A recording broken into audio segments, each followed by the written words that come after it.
Today, we count down the 5 players with the most to gain in the Olympics, deep dive the league's top goal-scoring rookie, review the January grading report, and a whole bunch more. Welcome back to episode 366 of the Hockey Cards Gongshow podcast.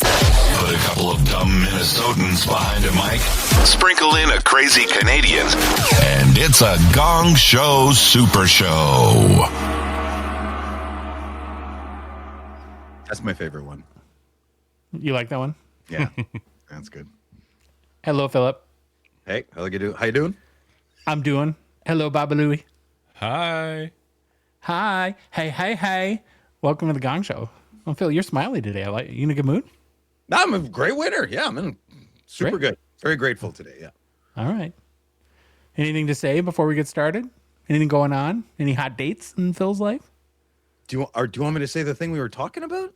No, we'll say I don't know. No hot dates. Yeah, dates with myself, and the dates are going excellent. Okay. Yeah. TMI.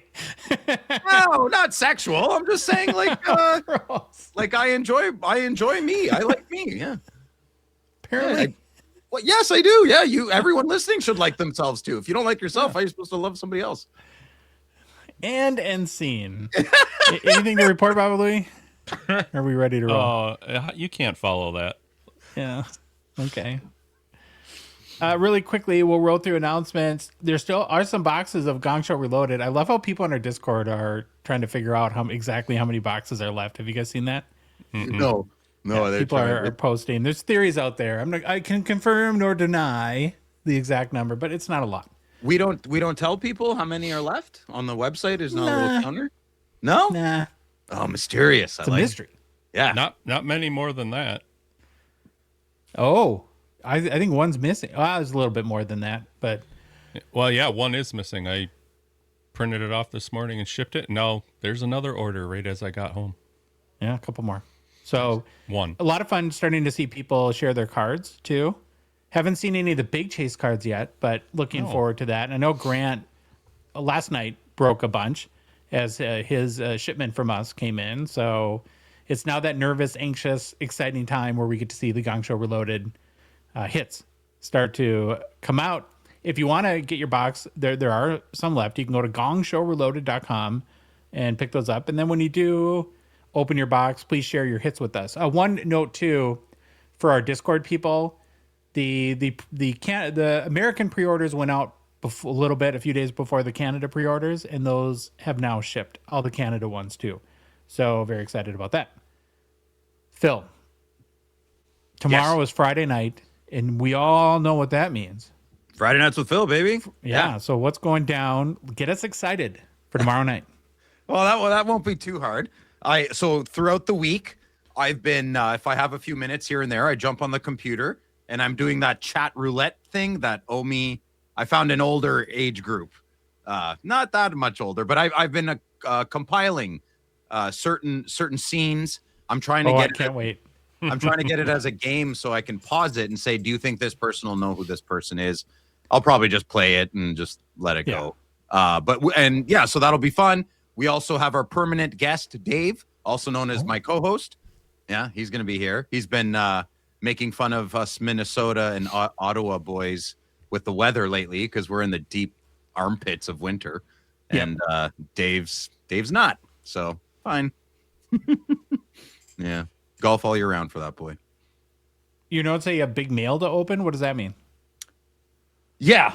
Did I write that? You did. Ah, crap. I don't remember. Okay. We'll find out. I don't know why I wrote that. Yeah. I do have mail to open, but I usually like to do a reel or a story on Instagram. Oh. Yeah. I love Instagram. I like the stories because I spread my wings a little bit there. So there will be no mail opening on Friday for me. I want to do it on Instagram. Okay. Well, you are a social media influencer, so I'm not surprised. We're hockey card journalists. Oh, yeah. Sorry, I forgot. That's okay. Okay, one more quick announcement that this show, the Hockey Cards Gongshow podcast, is a Patreon podcast. What that means is that we rely on the support of the good listener and the good watcher like yourself to help us cover our show expenses, produce more and what we hope to be better hockey card content, and then fund initiatives in a small way to grow the hockey hobby. You can support us for as little as $5 US a month. That's like, what, 6 Timbits? Oh, come on, just do it. We need it. If you like us, even if you don't like, even if you kind of like us, it's $5. Help us out. If you want more silly content, give us throw us a bone, please. Throw us a bone. Yeah. It's not a lot. You can be one of the first 999 supporters of our show. You get the Future Watch Gonger title, access to Discord, access to Neil's show. He's been rocking it, putting out great content there, and then just part of our community. And I spent all day in there chatting with people, like cards, and people they have bets about all your tattoos, Phil. It's kind of weird. It gets weird and fun. And oh yeah. Just ask me. I'll tell you. Yeah, just don't take off your shirt. And yeah, so if you want to support us, just go to our website, hockeycardsgongshow.com, click on the Become a Patron link at the top of the page, or go to Patreon directly, patrun.com, and search for Hockey Cards Gong Show. There's a link on YouTube and in the podcast apps and our Instagram, where Phil's the star, and our TikTok profile too, where Phil's never been. He's something. Should I get a Babalu? Gong Show tattoo, like on my calf or something? That'd be a little silly. Eh? Maybe a black and white one would. I'd get a tattoo if we could think of a contest. I mean, like if I lose, Would you get like something, a face tattoo and be like Post Malone? no, neck Yeah, neck up, no. But I think a lot of those like mumble rappers that got all the face tattoos are starting to remove them because they realize that it's probably not the best idea to tattoo your face. mumble rappers, Pokemon dealers, same thing. Yeah. Oh, really? Are there a lot of face tattoos and Pokemon? Oh my dealers? god, dude! Everyone's like an ex-gangster or a gangster. I don't know. I mean, it's a great way to probably I don't want to say what I was about to say. Okay. Well, Baba Louie, we have one new patron who I'm very excited about. I'm gonna let you shout him out. Over the pond, right? From Liverpool. He's a Beatle. Hero 86. The Beatles. The Beatles. Oh, that's amazing. Yeah, Abbey Road, right on. Is he Sir Paul's like grandson? Great grandson? That would be amazing. Yeah. Well, Best welcome. Beatles album. Best Beatles album right now. Go. I'll go first. White Sgt. Album. Peppers. Oh yeah. Yeah, I mean, there isn't a bad one. Nah. The White greatest Album. hits. Revolver. I don't know. They're all good. Revolver's great because you can just, not that you can't put on every album and just play it, but Revolver's great for when you're driving. Nice road tunes. It's good. Okay, if you guys could go to lunch with any person that's ever lived that's not related to you, but that's passed on, who would you choose to go to lunch with? Can I pick two? I got a trick. because you Okay. don't. If Robin Williams and Richard Feynman had a baby, I'd like to go to lunch with him. That's my answer. Robin Feynman. Robin Okay. Feynman, yeah.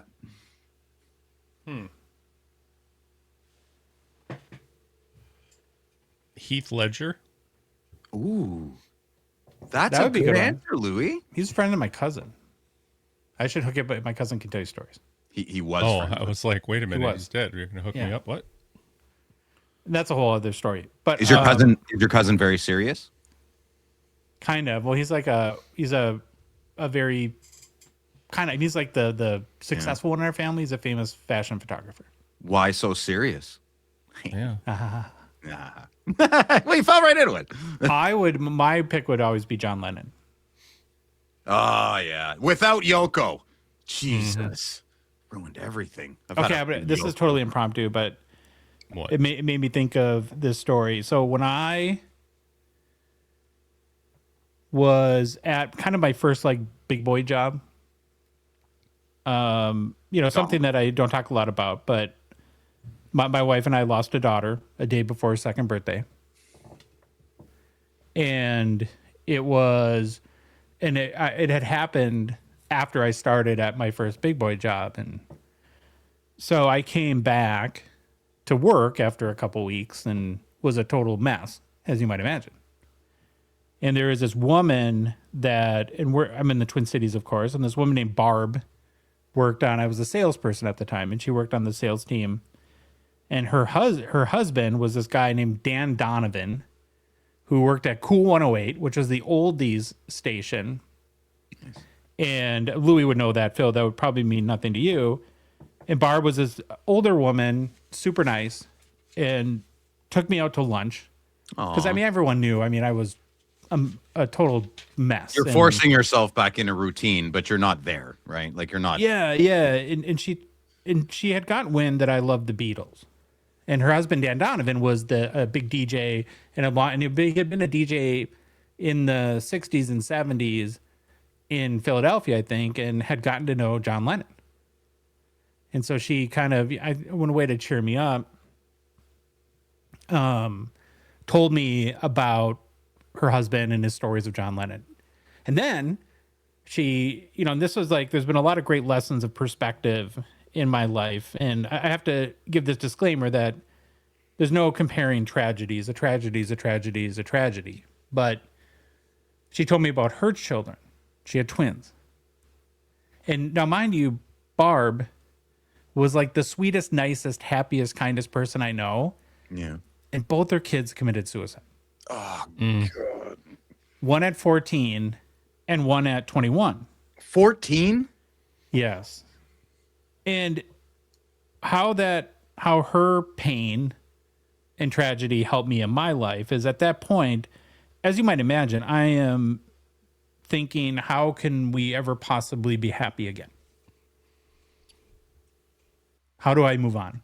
How do you find joy in the face of our own personal tragedy? And so then here I had this role model in Barb, who had gone through, I mean, like unspeakable, right? I mean, it's like, it's as a parent, you can't even comprehend. No words. What she went to and found happiness and joy in her life. And that was huge for me because it showed me that there can be happiness again for me and my family. Mm-hmm. And so, so in a way, that kind of gave me a closer connection to John Lennon. Of course, even though I never met him, and their music, right? And so I always think of Barb and that gift that she gave me in my life. Well, if you ever do meet John Lennon when you pass or whatever deity you believe in or afterlife, you could ask him about Mr. Donovan. You have a mutual friend. Yeah. Do you remember Dan Donovan at all, Louis? Yeah. I remember that. What's that, like, intro for him? Yeah, he went by like the geezer because he was old, right? And on the oldies station. But okay, so sorry to derail that. That's okay. We humanize our podcast. Yeah. Okay, you ready for the game plan? Sure. Here we go. With the game plan, we will start with get to know your Hall of Famers. Then we get back into the rookie deep dive. After that, it's hobby news. Then we'll do a little chat on ranking the biggest Olympics legacy opportunities this year at the Milan, whatever, Winter Games. Yeah. Then it's new product releases and personal pickups. Thank you, Baba Louie. Okay, let's start our show with our Get to Know Your Hall of Famers series. It's where we're profiling every single Hockey Hall of Fame player. Started with the first Hall of Fame class that was elected in 1945 and have since been working our way to the present day. To date, check this out, boys. We've now profiled 116 Hockey Hall of Famers. Phil, could you name 4? Probably. Clapper. Dick Clapper there, yeah. Murlac. Yeah. Yeah, okay. There we go. That's wild to think that we still have a long ways to go. But one of my favorite things to do is to do the research and learn about these guys.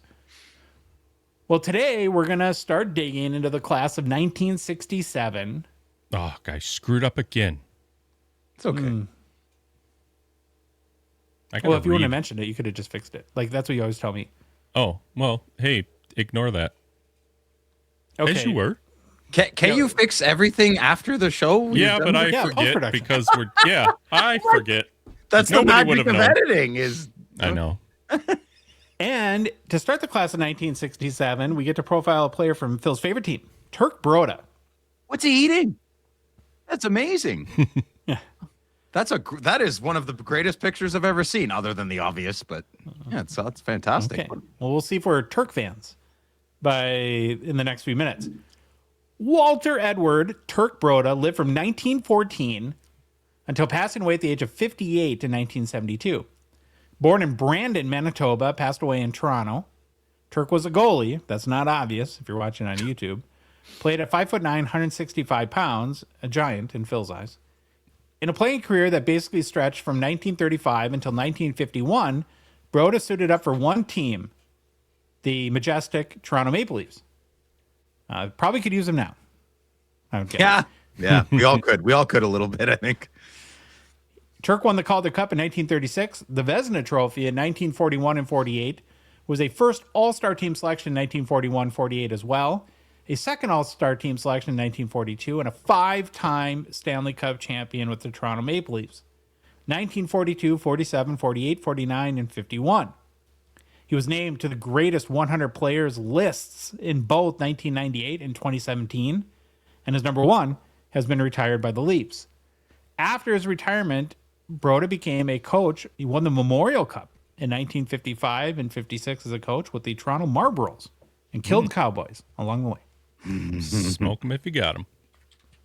Why you should care about Turk Broda. As a kid in Brandon, Manitoba, Walter Broda picked up the nickname Turkey Egg because classmates teased him about his freckles. Turkey Egg quickly got shortened to Turk, and the name stuck for life. Oh. He developed as a steady, unflashy goalie in Manitoba hockey, building a reputation for staying calm even when games got chaotic. Those habits became the foundation of how he played once Toronto came calling. In 1935-36, he moved into the pro ranks and worked his way through the minor league system, getting key reps against older shooters. That season helped prove he could handle heavy workload and still hold his form. Before he was a full-time NHL name, Toronto invested in him and brought him into the organization as a long-term answer in net. He had to earn the trust in practices and spot starts before the crease was ever quote-unquote his. By 1936-37, he was on the Maple Leafs NHL roster, learning how to survive the nightly grind of the league. He adjusted to faster releases, tougher screens, and the pressure that came with playing in Toronto. Over the late 1930s, he grew from promising goalie into dependable starter who could carry long stretches of the schedule. The Leafs' success often depended on him being solid rather than spectacular. In 1940-41, he delivered one of his first true peak seasons, putting up elite results and earning the Vezina Trophy. It cemented him as one of the league's top goaltenders, not just a good team product.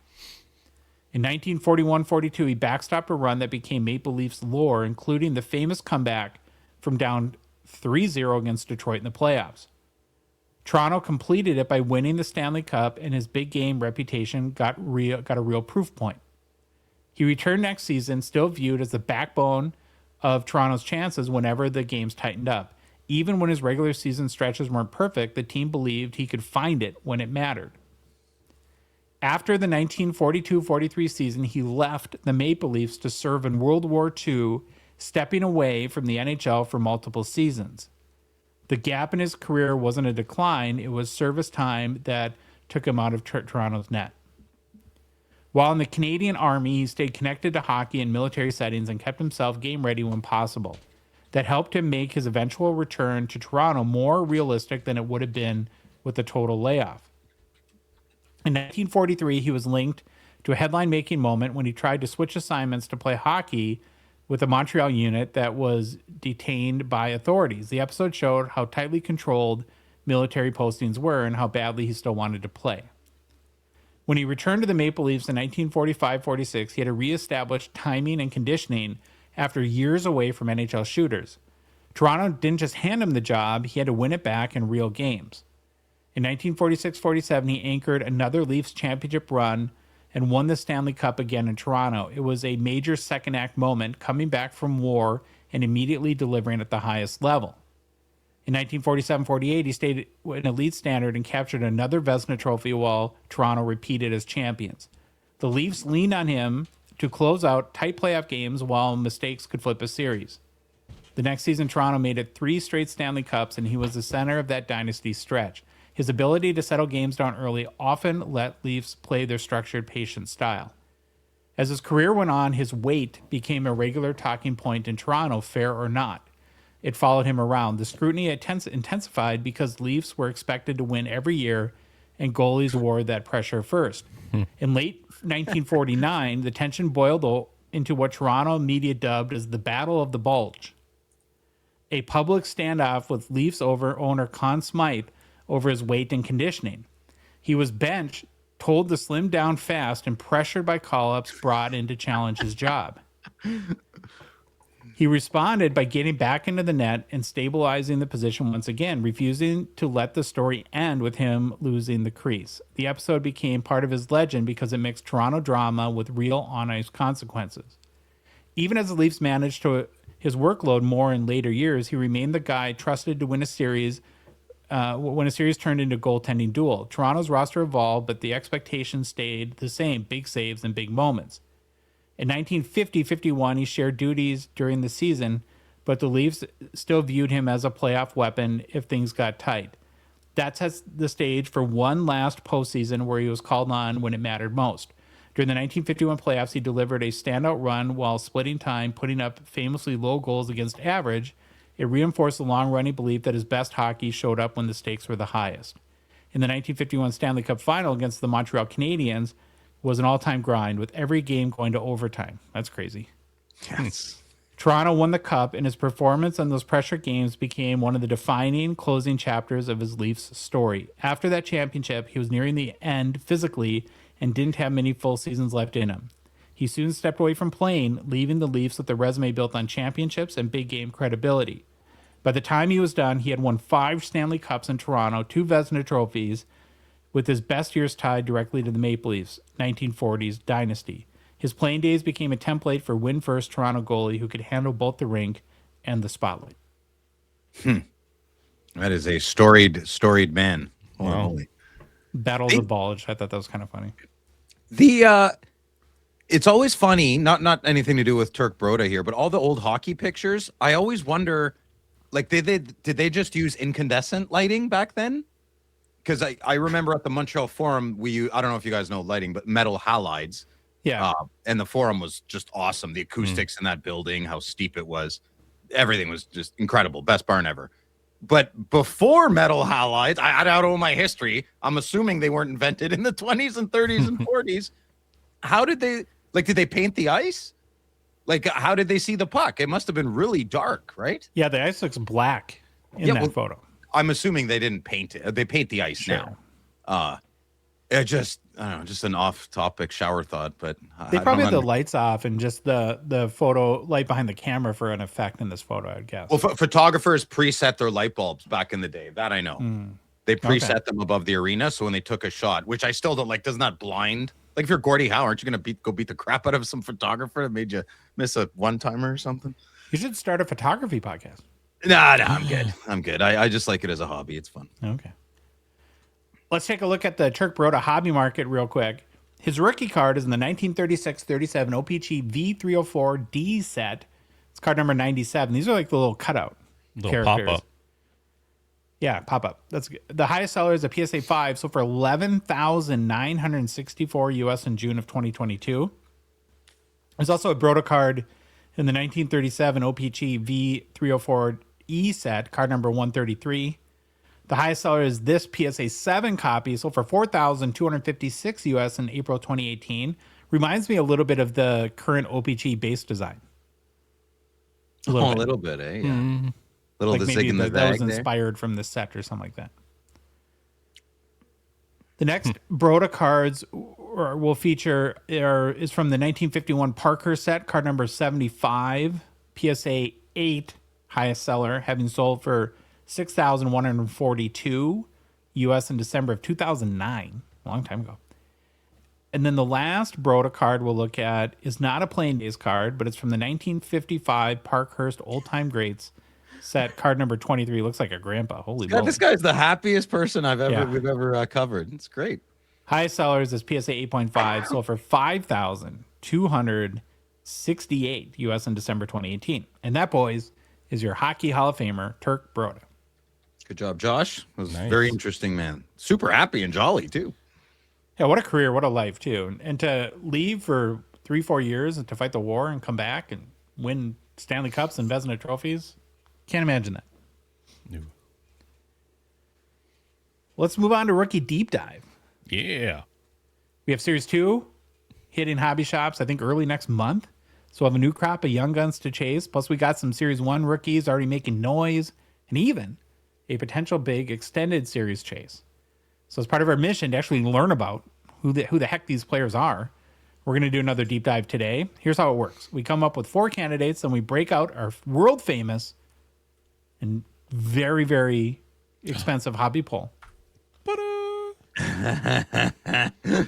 20 million or less or more. That's all I would take for that hobby poll. Means everything to me, the world.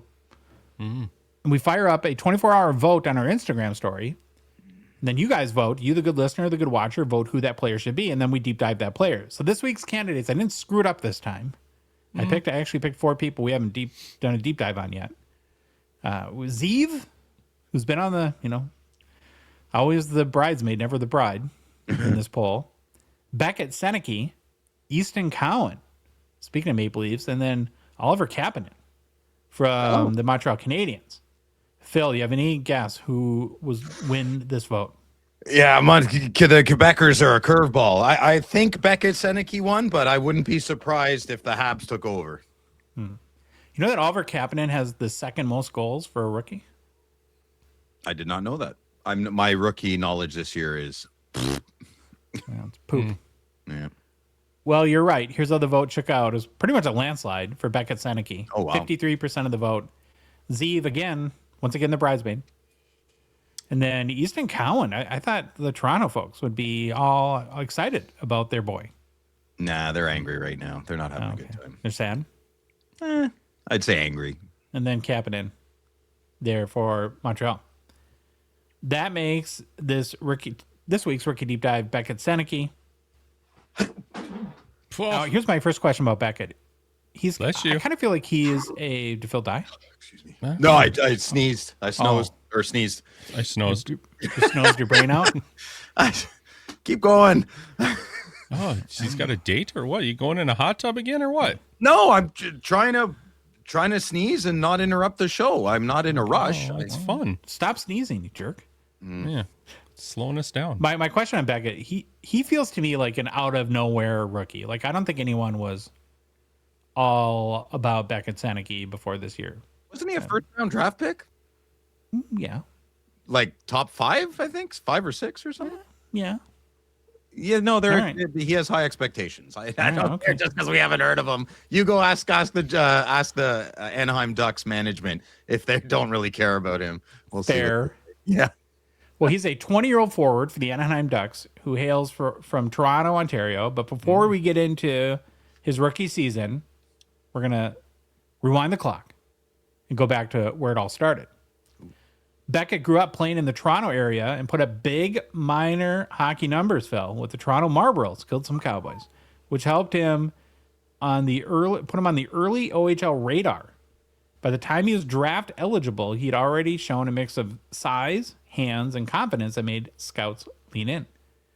In spring of 2022, I love this picture. He looks like he's 7 years old. Going into 6th grade. 4 years ago. In the spring of 2022, the Oshawa Generals took him 8th overall in the OHL priority selection. That pick immediately taken him as a cornerstone-type junior winger, not a long-term project. Later in 2022, he got his first real taste of international attention at the World Junior U17 Hockey Challenge. It was an early checkpoint that he belonged in the national team conversation as his junior career started. As an OHL rookie in 22-23, he adapted quickly, produced 55 points in 61 games, which is a big number for first-year winger. The league also recognized the impact with all rookie team honors. Even early on, his game read like a big skill profile. He created off the rush, played with pace, and used his hands to beat defenders one-on-one. That toolkit made it easy to project higher-end offense once he added strength and consistency. In 23-24, he took the next step offensively, 68 points in 63 games, then elevated again in the playoffs with 22 points in 16 games. The postseason jump is a big reason he moved from good prospect to top of the draft conversation. Where does Oshawa rank in like the hierarchy of OHL teams? I don't know how they're playing, but the Oshawa Generals are never leaving Oshawa. They're a very storied franchise. Eric Lindros, baby. Didn't Misa play for them, or he was Saginaw Spirit, right? Saginaw Spirit for Misa, yeah. Okay, so Lindros is the most storied Generals player of all time. It's Probably. one pops into my head. I'm sure there's somebody out there. It's like, yeah, I'm sure there's others. Heading into the 2024 draft, the scouting buzz centered on his high-end puck skill, edge work, and creative playmaking with real manipulate defenders flashes. The debate wasn't about talent. It was about how fast the off-the-puck details and shift-to-shift consistency would lock in. To your point earlier, Phil, on June 28th, 2024, he became one of the night's headline moments when the Anaheim Ducks took him third overall. Third? In the 2024 NHL entry draft. Multiple reports framed it as a surprise pick, which instantly put a bigger spotlight on his development curve. He followed that by signing his entry-level contract in early July 2024, locking up his NHL pathway while continuing to build in junior. It was a clear signal Anaheim wanted him trending toward the NHL quickly. Back in Oshawa last year for 24-25, he turned the surprise at number 3 narrative into a statement season with 36 goals and 86 points in 56 games. That production put him among the OHL's true game breakers, not just a good prospect. His December 2024 run was the kind of month that changes how people talk about a player, earning him OHL Player of the Month recognition. The takeaway was simple. The offense wasn't theoretical anymore. He was driving results every night. Around that same stretch, he was in the mix on the international side, but ultimately did not make Canada's final World Junior Championship roster that winter. He leaned into the snub as motivation, and the timing lined up with his best hockey of the season. When the 2025 OHL playoffs hit, he stayed dangerous, piling up 32 points in 18 games as Oshawa pushed all the way to the league final.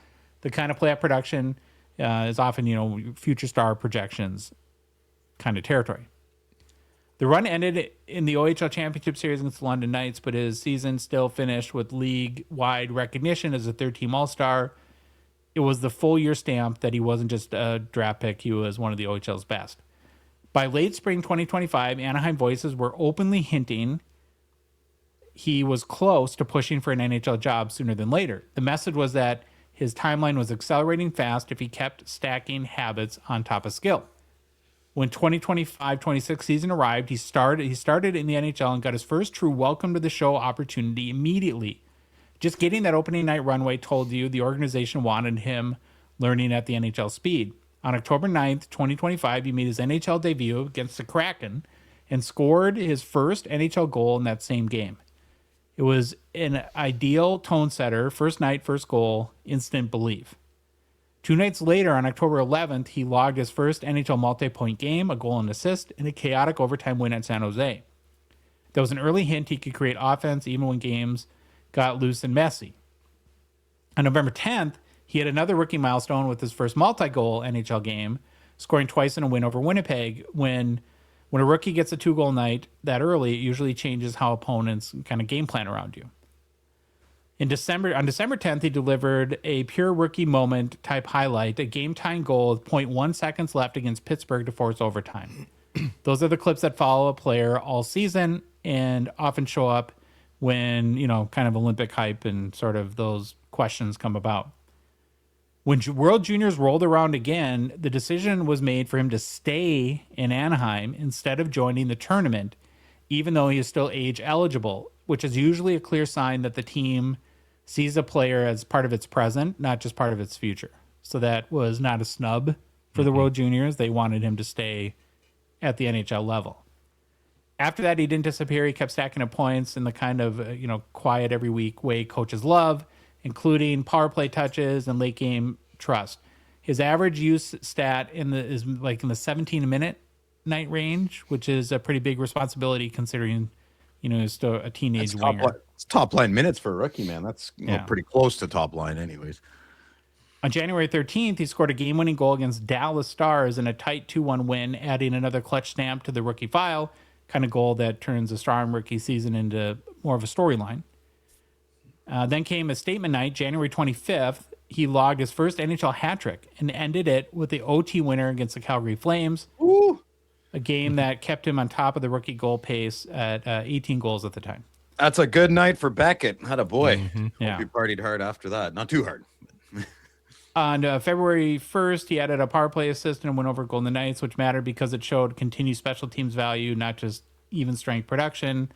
And and so his stats through February 2nd, which when I did my research, played 55 games, 18 goals, 26 assists, 44 points, 17-24 time on ice. And so, he's having a really, really good rookie year.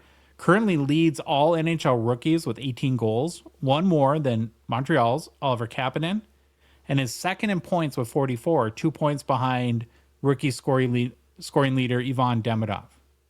Oh, he keeps this up a month or two more. My goodness, Weird number 45 for a winger, huh? That's his number? Yeah. Yeah. You wonder if maybe if that was like a rookie issue jersey and at some point he might change it, or if he'll just say, I like it. I'm playing well, I'm going to stick with it. No, I like it. It's strong. Anaheim in. I mean, he's playing that good. Troy Terry's probably like, finally, I have some friends I can play with. Yeah, I've been waiting. I've been waiting for the lovely crowd to pick this kid in our deep dive segment, or any segment that Josh wants to throw out there with a vote. This kid's amazing to watch. It's super fun. Yeah, he's electric. I can't say I have seen him at all. I always think of Mintykoff now with Anaheim because of Ed from Buffalo. Detroit. Ed from Buffalo. For Detroit. Or Detroit. Yeah, Eddie from Detroit. Yeah, Mintykoff. Is it Pavel? I don't know. Pavel, he's a big, yeah, he's big. He's the biggest collector, obviously, of him. Big defenseman. Yeah, it'll be nice to see what Beckett can do moving forward. Good Canadian boy. So you said he's 19, Josh? He's not even 20. Not even 20. And what I like about doing these deep dives is now when I'm flipping through the TV and I see an Anaheim game, now I'll tune in, and it makes you want to pay a little bit more attention to a kid like Beckett Sennecke now that we know a little bit about him. Well, I mean, Gauthier, Carlson, McTavish. A lot to watch on that team. Yeah, a lot for sure. Yeah. So on the hobby side, he is not in Series 2, which means he'll be in extended Young Guns. And if he keeps playing well through the rest of the season, that could be another big chase for extent, which will have the rookie debut patches. Yeah, that'll be a loaded. Yeah. No more $50 boxes there, I think. Eh? So because his Young Guns isn't out, and to cover his hobby market a little bit, I've compiled his top 5 highest selling cards to date, along with each's respective highest sale. Of course, any sale made by eBay is verified as paid for in Terapeak. Some kind of fun cards here. So on number 5 is a CHL card from 23-24 Upper Deck CHL. It's a Stars Auto.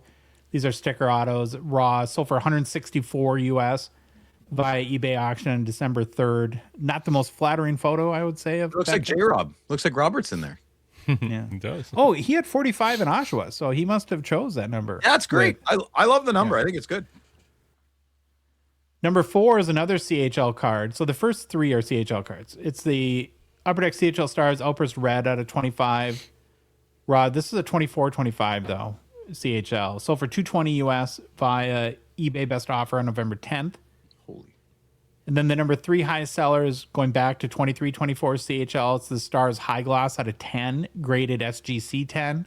Sold for $225 US via eBay Best Offer on December 11th.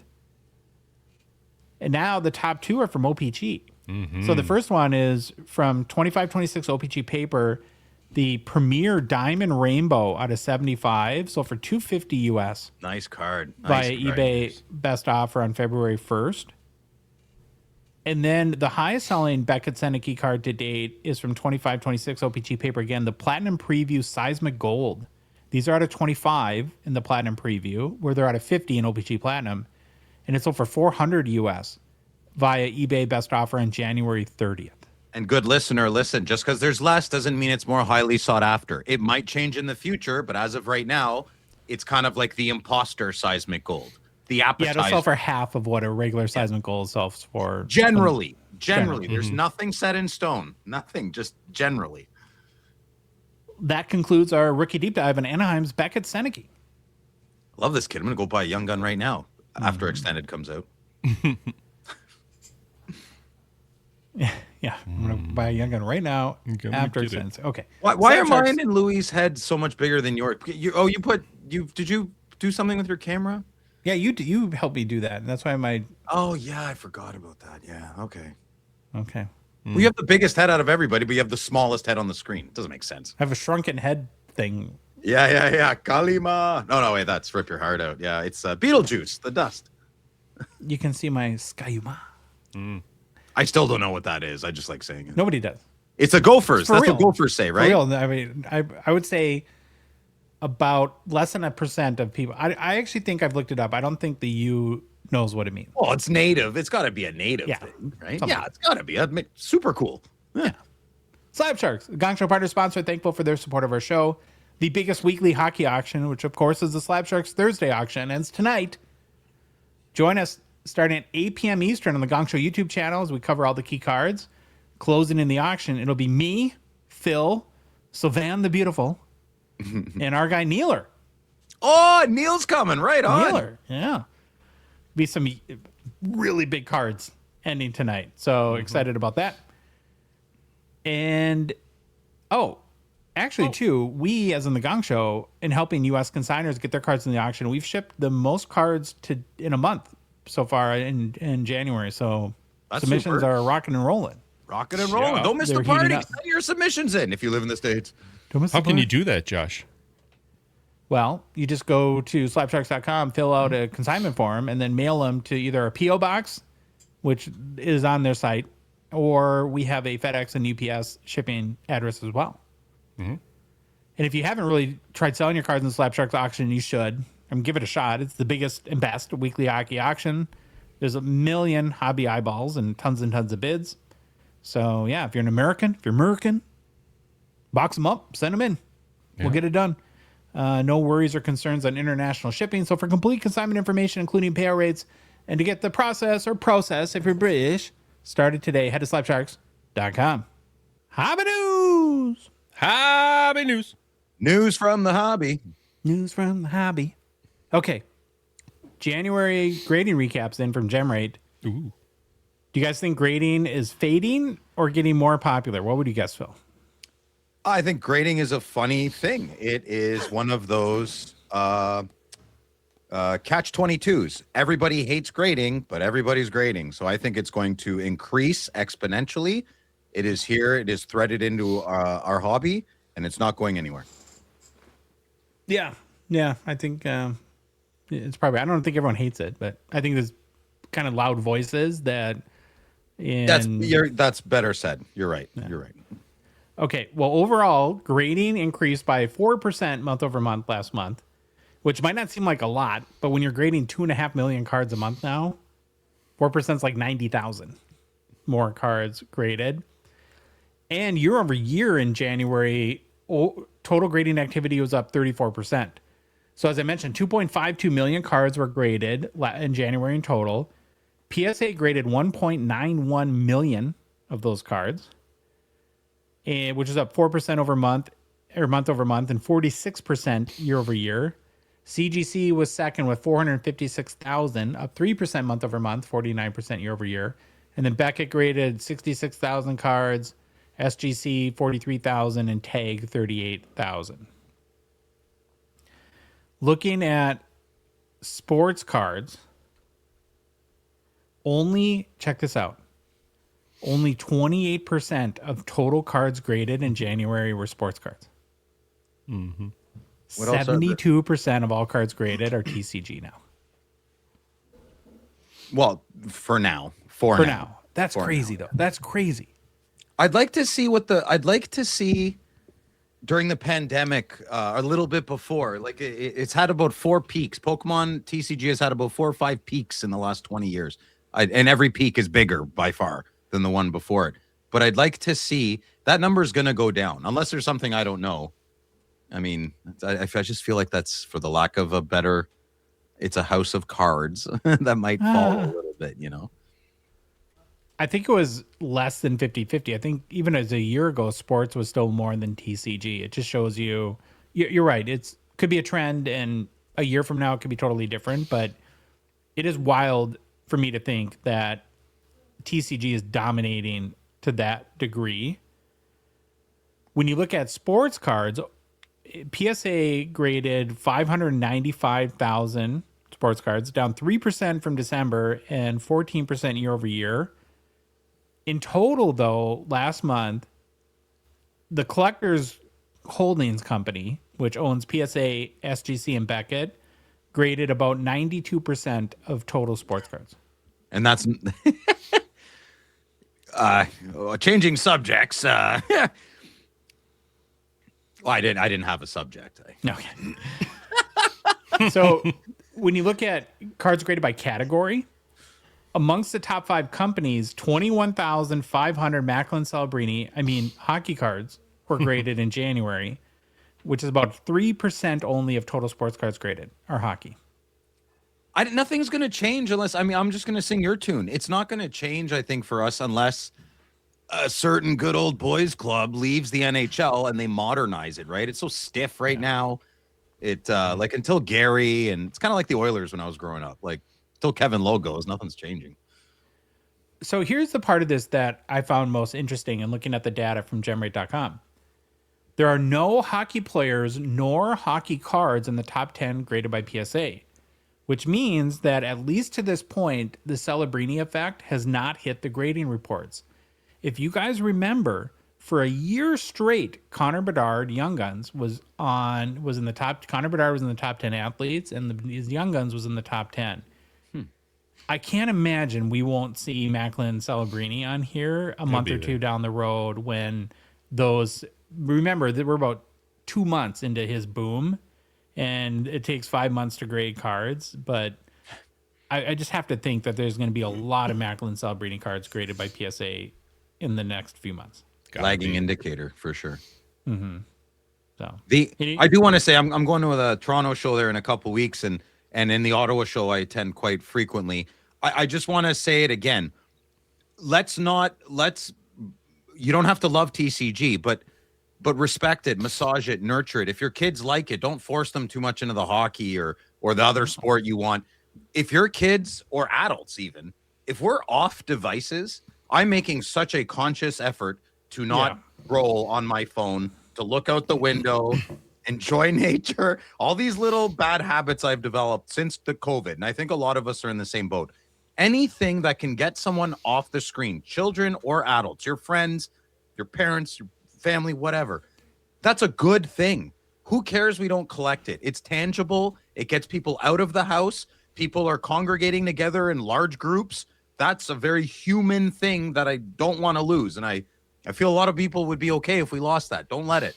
Don't let it. So if you're annoyed in a moment, take a breath. If you're at a show and some little jerk face bumped into you, run into the Pokemon table, and rah, rah, rah, rah, rah. I'm like that. I get like that too.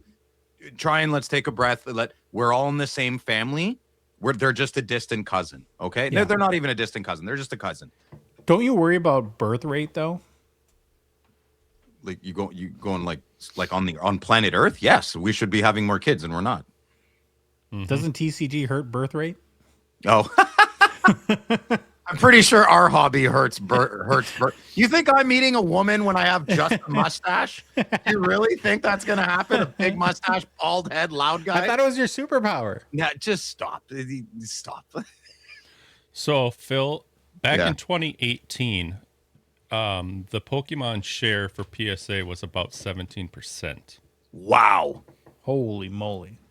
Big difference. So you need, I doubt you're going to find it, but you need now, what's the ratio, what's the percentage?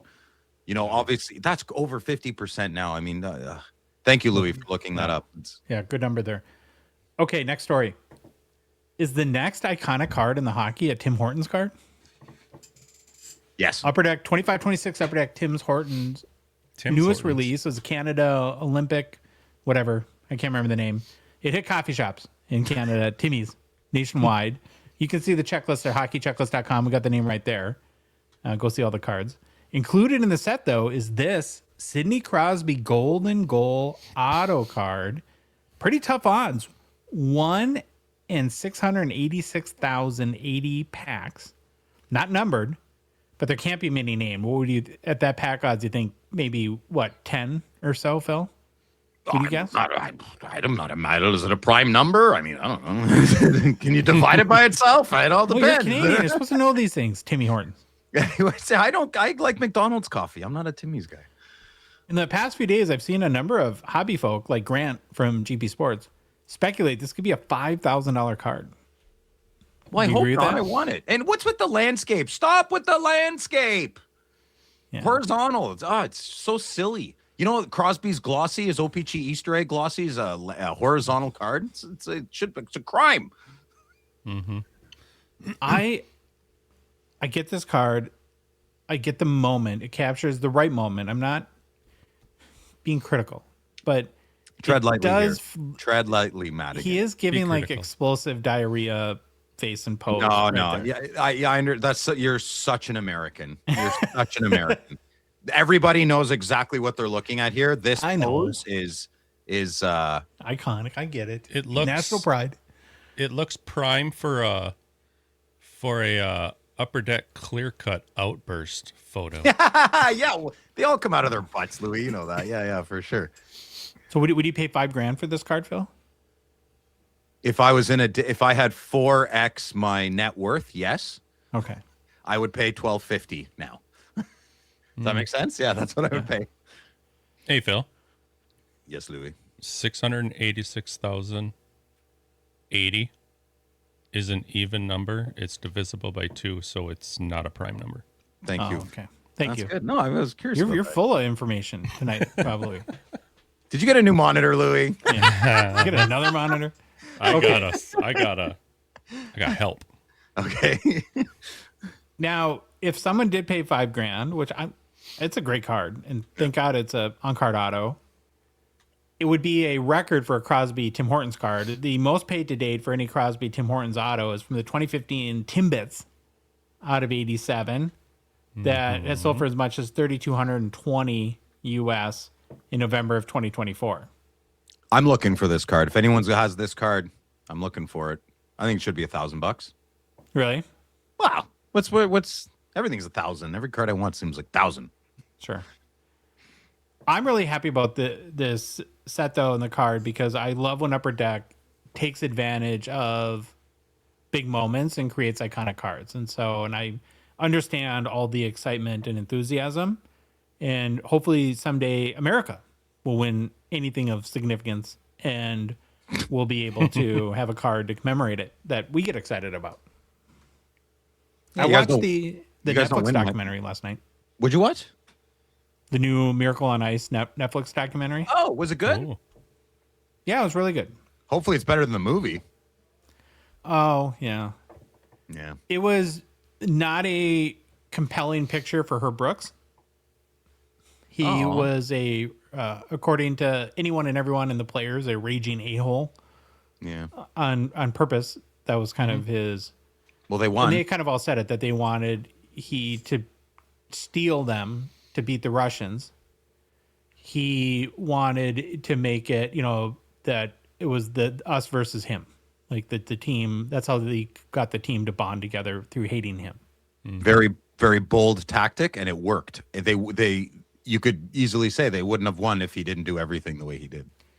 Can I ask a delicate question as an American? No. I guess, yeah. Yeah. Do you guys secretly make fun of us because you have this storied, endless hockey history, and we basically have one game? Yeah, that we hang on. I mean, do Canadians roll their eyes at the miracle and be like, "Congratulations, you won one game"? I think we respect it, but it's followed by a joke, right? Okay. Is that I kind of figured as much. I mean, you guys beat us at kind of like when I was growing up, the Olympics, it was, American flag and the podium at every sport. And, and when Silken Lawman won bronze, the whole country erupted, right? So, yeah. Listen, we don't have, this is a very big hockey, and our discipline towards it, our culture. It is so important. It's the fabric of this country. Hockey is threaded in our culture.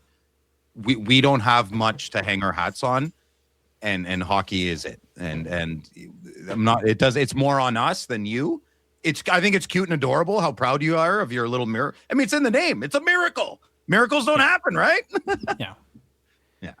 Well, I was kind of thinking like a good correlation would be probably basketball, where let's say Canada won gold medal at the Summer Olympics, where in the U.S. we expect to win it every time.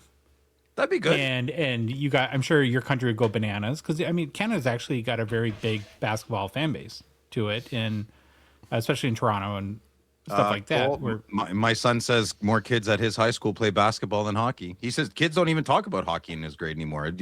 He goes to the same high school I did. That's insane. We had teachers to bring TVs in and watch hockey. They would never do that now. They would just, it's different times, man. Well, we've got a little bit of an Olympics theme to continue with because we're just a week away from the start of the games. And I don't know, I'm sure you saw, Phil, but your guy Anthony Cirelli is out for Team Canada. He was injured in the Stadium Series game against the Bruins on Sunday after Mark Kastelik, former Ottawa Senator, hit him in the first period and knocked him out of the Olympics. Cirelli has 15 goals, 35 points this season in 49 games played for Tampa Bay.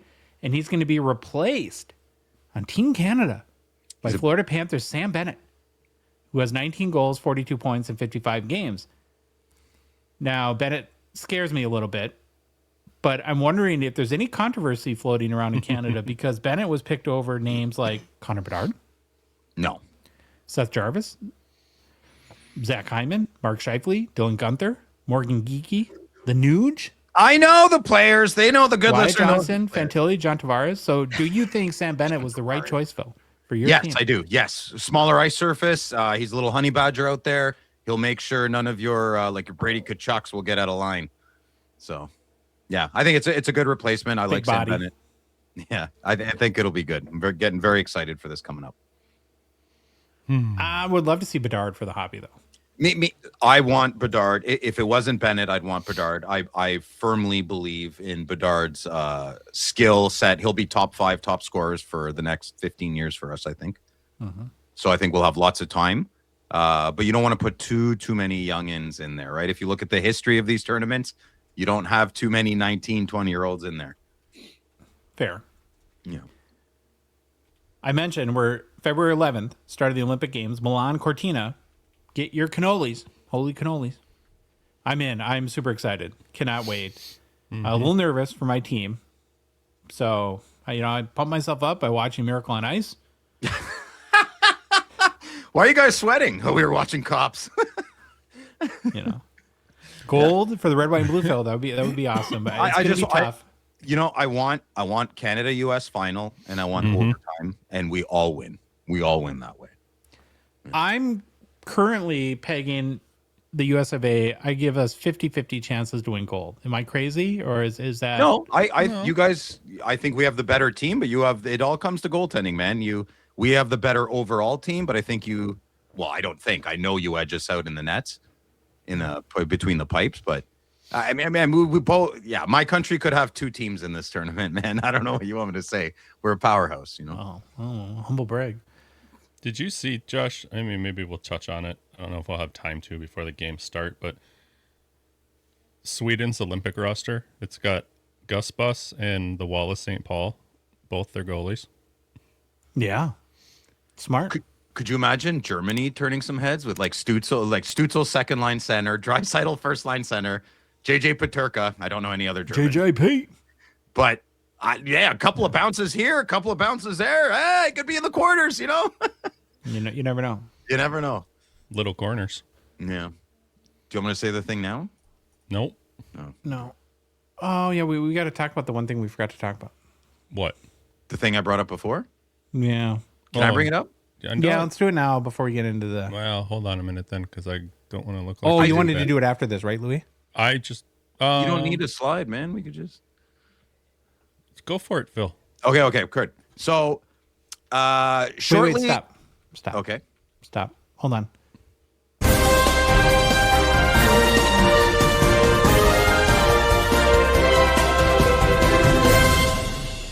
Okay. Breaking news, we turn over to the news desk and our intrepid hockey reporter, Philip Schmarsh. Hello, Josh Madigan, reporting live from Ottawa, Canada. Shortly after, in university hockey, shortly after Penn State's 5-4 loss to Michigan State in the outdoor game at Beaver Stadium, Onward State reports that sources told the publication the Penn State team had been at a downtown bar in State College, Pennsylvania following the game. An incident happened. I shall explain what the incident is. Gavin McKenna was charged with, well, I'll explain what happened, or the consequences. Gavin McKenna was charged with felony aggravated assault, misdemeanor simple assault, and 2 offenses for disorderly conduct and harassment, as confirmed by Pennsylvania court records.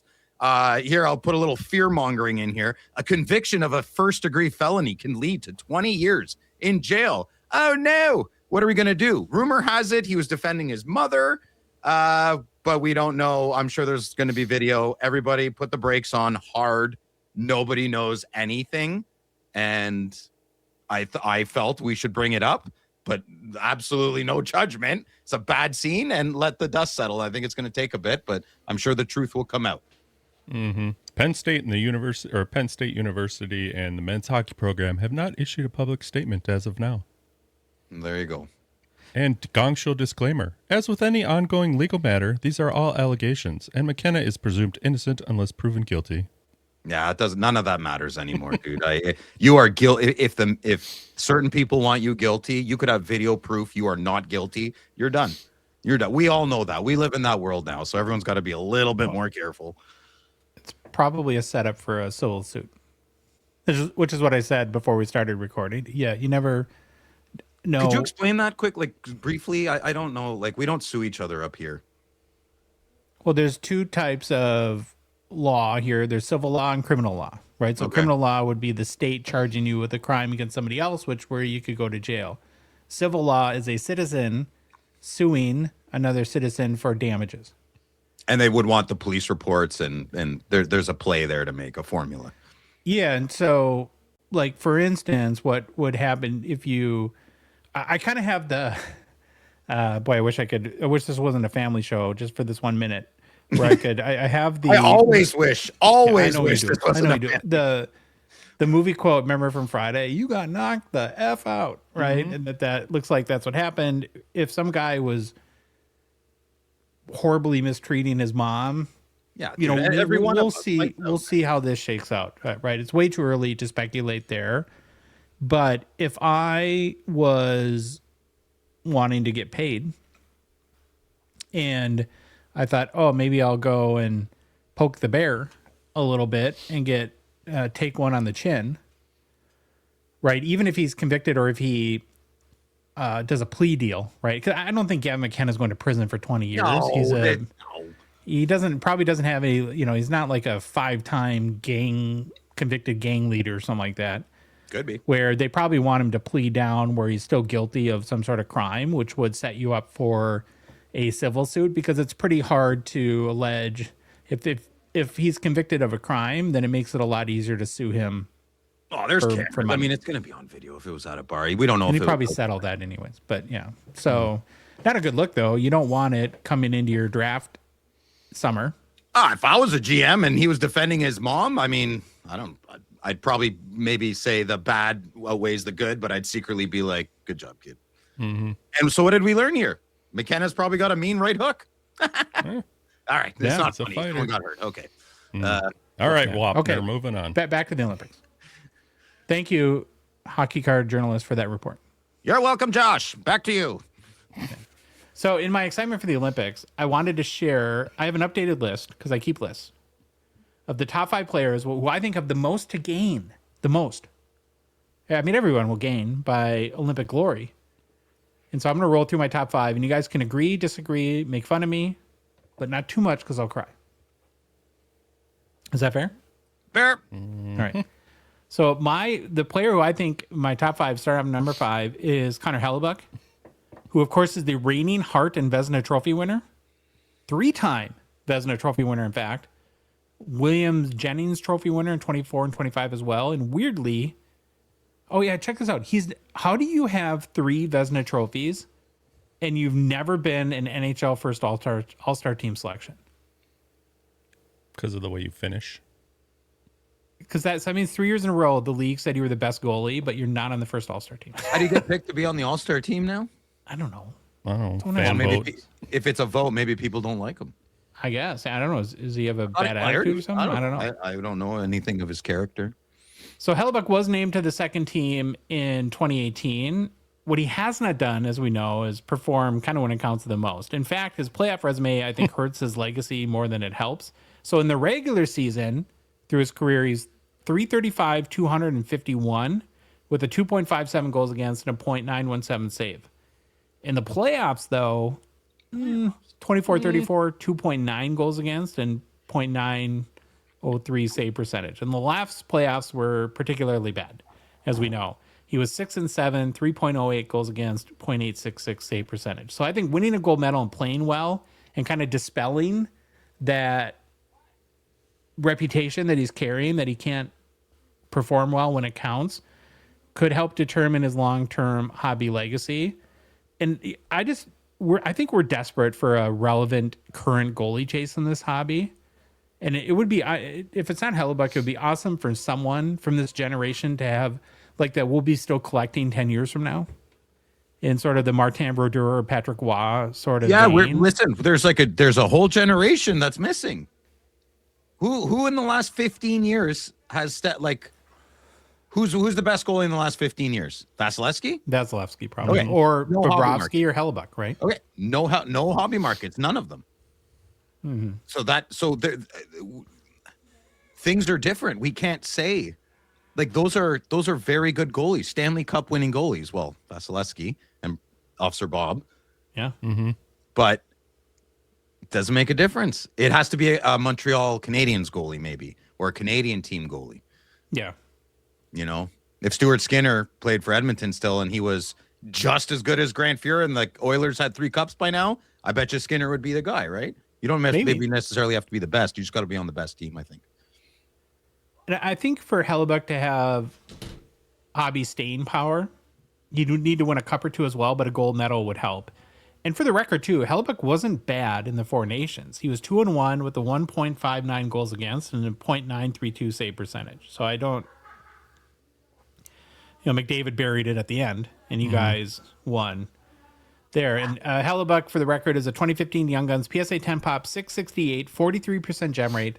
Last sold for $132 US on February 1st.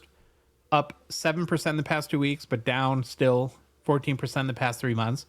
52-week high, 234, probably when he was winning the Hart and Vezina. 52-week low, 78. So that's my number 5 pick. And number 4... I put Macklin Celebrini. Now, does he need to win a gold medal? No. But winning one and starring could put more gas on the Celebrini hobby fire, I think. Help keep the train rolling on Macklin Mania for a few months. He's having one of the greatest sophomore seasons for a teenager in NHL history. We've gone over that ad nauseum. Through 54 games, he has 28 goals, 81 points, plus 11. 82 game pace of 43 goals and 123 points. If he gets there, that would be second to only Wayne Gretzky for a teenager. Wow. Wayne Gretzky? On steroids? That's excellent stat, Josh. Mm-hmm. I hope he does. He's taken the hobby literally by storm. Where's the ceiling? Nobody knows. But if Canada wins gold and Celebrini stars, we could hit a whole new level. Is especially because, too, and I thought at this point, it's probably going to be at least a few years before San Jose is in cup contention. So when we're looking for hardware to hang on Macklin Celebrini, winning this gold medal, it seems a little more important in that vein. He doesn't. He wouldn't even need. I'll even take it a step further. It'd be great if he's playing top line minutes and contributing a lot, but just to have him in the room with the stank of winners, is he can teach that to the next crop. Well, he's not getting that with Toffoli right now, so yeah. Shots fired. And again, I think I said this once already, but the dream scenario for the hobby would be tied game or overtime, 2-on-1, U.S. versus Canada. It's just Jake Sanderson back there, and Crosby and Celebrini go down the ice, and Crosby dishes it to Celebrini, who buries it at the ceremonial handling of the torch for the golden goal. I think the hobby would literally implode. As As long as I don't have to hear Jim Houston say it again. Planned 3, 2, 1, goal to goal. No. See, it wouldn't happen like that, though. See, Celebrini would end up trying to give it back to Crosby. And then Crosby. No, they'll talk about it before. Sidney will be like, listen to me, you little turd nugget. You take the shot because everyone's going to expect you to pass it to me. You're going to take it. Macklin's going to be like, yes, sir. So, again, I don't think, he needs to win gold per se, but think of the possibilities. And Celebrini is a 24-25 Young Guns Series 2. PSA 10 pop, 1,590. Got to watch that. Just a 28% gem rate. Last sold for $1,846 US dollars in February 2nd, up 42% in the past month. On opening night this season, this was a $400 card. Now it's $1,846. I thought 400 was high. Yeah, well, there you go. That was just you. So again, we're counting down the top 5 with the most to gain. At 5 at Hellebuck, and then Celebrini. At number 3, I put Cale Makar. That's a good pick. That's a big one. Now, if you're a baby Bobby Orr and you're chasing the ghosts of defenseman immortality, adding a gold medal at the Olympic Games seems like another notch in the old totem pole, I would think. Yeah. Again, trying to think of the players that have most to gain here.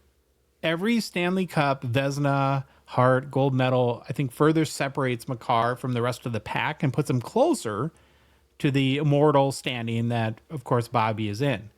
Now, at 27 years old, so if we're taking out the scorecard here, at 27 years old, Makar has racked up 1 Stanley Cup, maybe 2.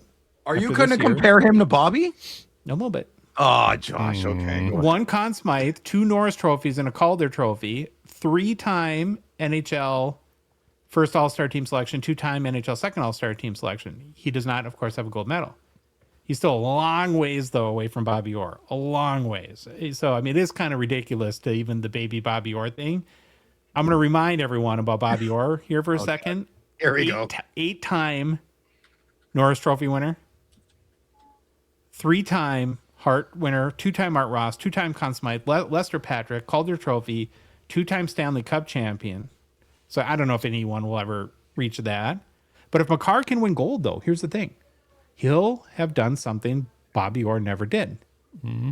It is hard to believe that Bobby Orr never won a gold medal. He was hurt in the Summit Series, and then he was in like the Canada Cup or something like that later on, but never did win a gold medal. The being hurt in the Summit Series was terrible. So I wasn't even sperm then, so I've heard. But the Olympics was for amateur athletes, right? So nobody has really a gold medal from back then. Yeah. Fair enough. Well, I think you need to take your stats, that little stat sheet, and crumple it up a little bit and throw it away. It's just, to me, I like what you put together there, but now we're still talking 2 completely different hockey eras. I get that too. Oh, and I said Vezina too. I meant Norris. Sorry, I get that confused. So. No, it's I agree with Louis, but it's good to talk about because we do call him baby Bobby Orr. Yeah. And he's not Bobby Orr. I'd like to. There's one thing about Bobby Orr that always just blows my mind. He played, so officially, 10 seasons, 11 seasons? His last 2 seasons, he didn't even play 20 games. I think one of the years he played 20 games right on. Well, Blackhawks legend. Yeah, Blackhawks legend, Bobby Orr. No, but even with Boston, that's when he got, he didn't, his last season with Boston, I don't even think he played 20 games. Yeah, I know he didn't. I don't know how many. He did all of this in less than 10 years.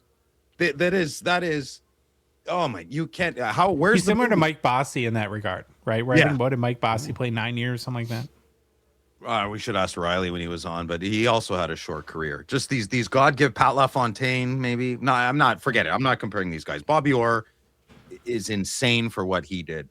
Yeah. His back must have just killed, or his knees, right? Yeah, but Mike Bossy rode the coattails of you-know-who, though. Dennis Trotz. Brian Trottier? Trotzier. Our boy? Yeah, our boy Trotz. I go on air, well, whatever. I went to the trophy store last week. I totally forgot. The Trottier is being made. Nice. Yeah, it's a trophy. It's this big. I got Brian's face right in the middle. I got a big. We'll get it back up. We'll text them the picture. We'll show it. Yeah, it'll be great. So we're gonna call it the Trottier, and I don't know what we'll figure out something. We'll have figure out something for it. Yeah. Makar is a 2019 Young Guns PSA 10 pop 3,070, 60% gem rate, last sold for $698 in February 1st, up 15% the past 2 weeks, up 39% in the past 3 months. 52-week high, 719 US, 52-week low, 400. Now, number 2 and 1 are probably pretty obvious. So at number 2, I put our boy AM34. Again, most to gain in these Olympic Games. Captaining his team to a gold medal, playing well, is about the only thing left that could redeem this year, probably for Austin Matthews. Since it looks like the blue team might have some early tee times this spring. That's forecasting a lot of golf for the Maple Leafs this year. I don't think he'd mind. Boy, does he need this. Now, can he prove Phil wrong that he is a leader of men? He can will Team USA and put the squad on his mustache and drive the Stars and Stripes to Olympic glory. Wouldn't it be fun to watch the haterest of haters, Phil, eat crow and have to bear us rubbing it in his face for months? We're going to rub it in your face, Phil. Years, maybe even decades. And we would, because we're not afraid to run things into the ground around here. I have egg on my face all the time. You think I care? I don't care. It's okay. Go at it. Yeah. Poppy, wouldn't he look good with a gold medal around his neck, Phil? Wouldn't Poppy look good? I think you said it best. This is his last chance. If he shows up and provides leadership of men, he can get rid of the last years of the knock that he's not really been a good captain. Yeah. One of the best players in the world by far. I don't think he wants to be even an assistant captain. I think he just wants to come to the rink, pop in the goals, which he can effortlessly. I can't say that word. And go out after. And that's, I think he, on top of in Greece at the Apollo, it says, know thyself. It is the key of life. If Austin took that, if he just looked in the mirror a little harder and was a little more honest with himself, I think everything would be better for everybody. Can I defend the captaincy of my guy Austin here for a second? Sure. He's my guy now, I guess. I don't know. Yeah. I think it's weird and awkward and not great for team locker room chemistry, morale, vibes to take John Tavares and say, "Hey, John, we're going to uncaptain you and captain this guy." I think I think that the team shouldn't have done that. If you're going to remove the C, you should probably trade the player. Tavares is a Toronto boy, and he left a city that embraced him so hard. I mean, when he left the Islanders, who doesn't like the Islanders? I have a soft spot for the Islanders all the time. But when he left, that was crazy.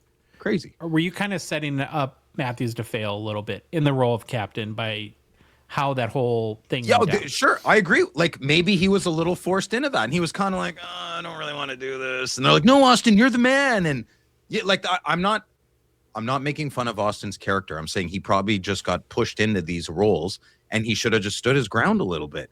I could be totally wrong. Maybe he's like, I'm so happy to be a leader and a captain. And I listen, Homer pick, but I don't think so. Hate him or love him, Brady should be your captain. He's captain material, man. He should have been. He can lead your team. He can rally the troops. He's family friendly off the ice. He's a great ambassador for the game. Comes from a storied father. He's got a little turd brother. Brady should be your captain. Yeah, we'll see. We'll see. On the season, AM34 has 26 goals, 47 points in 50 games played. Coming off of last year where he recorded his lowest goal total in his career. He just had 33 goals in 24-25. Oh, no. Still pretty good. I would say, just. Lots of injuries these last couple years, but those don't matter in a week. I'm boldly predicting Phil's nightmare to come true. Get ready to be domed by AM34, Phil. It's going to happen. You scared? You scared? You should be. So you think he's going to have a breakout Olympics? Yeah. Well, yeah, because he doesn't have to play a complete 200-foot game.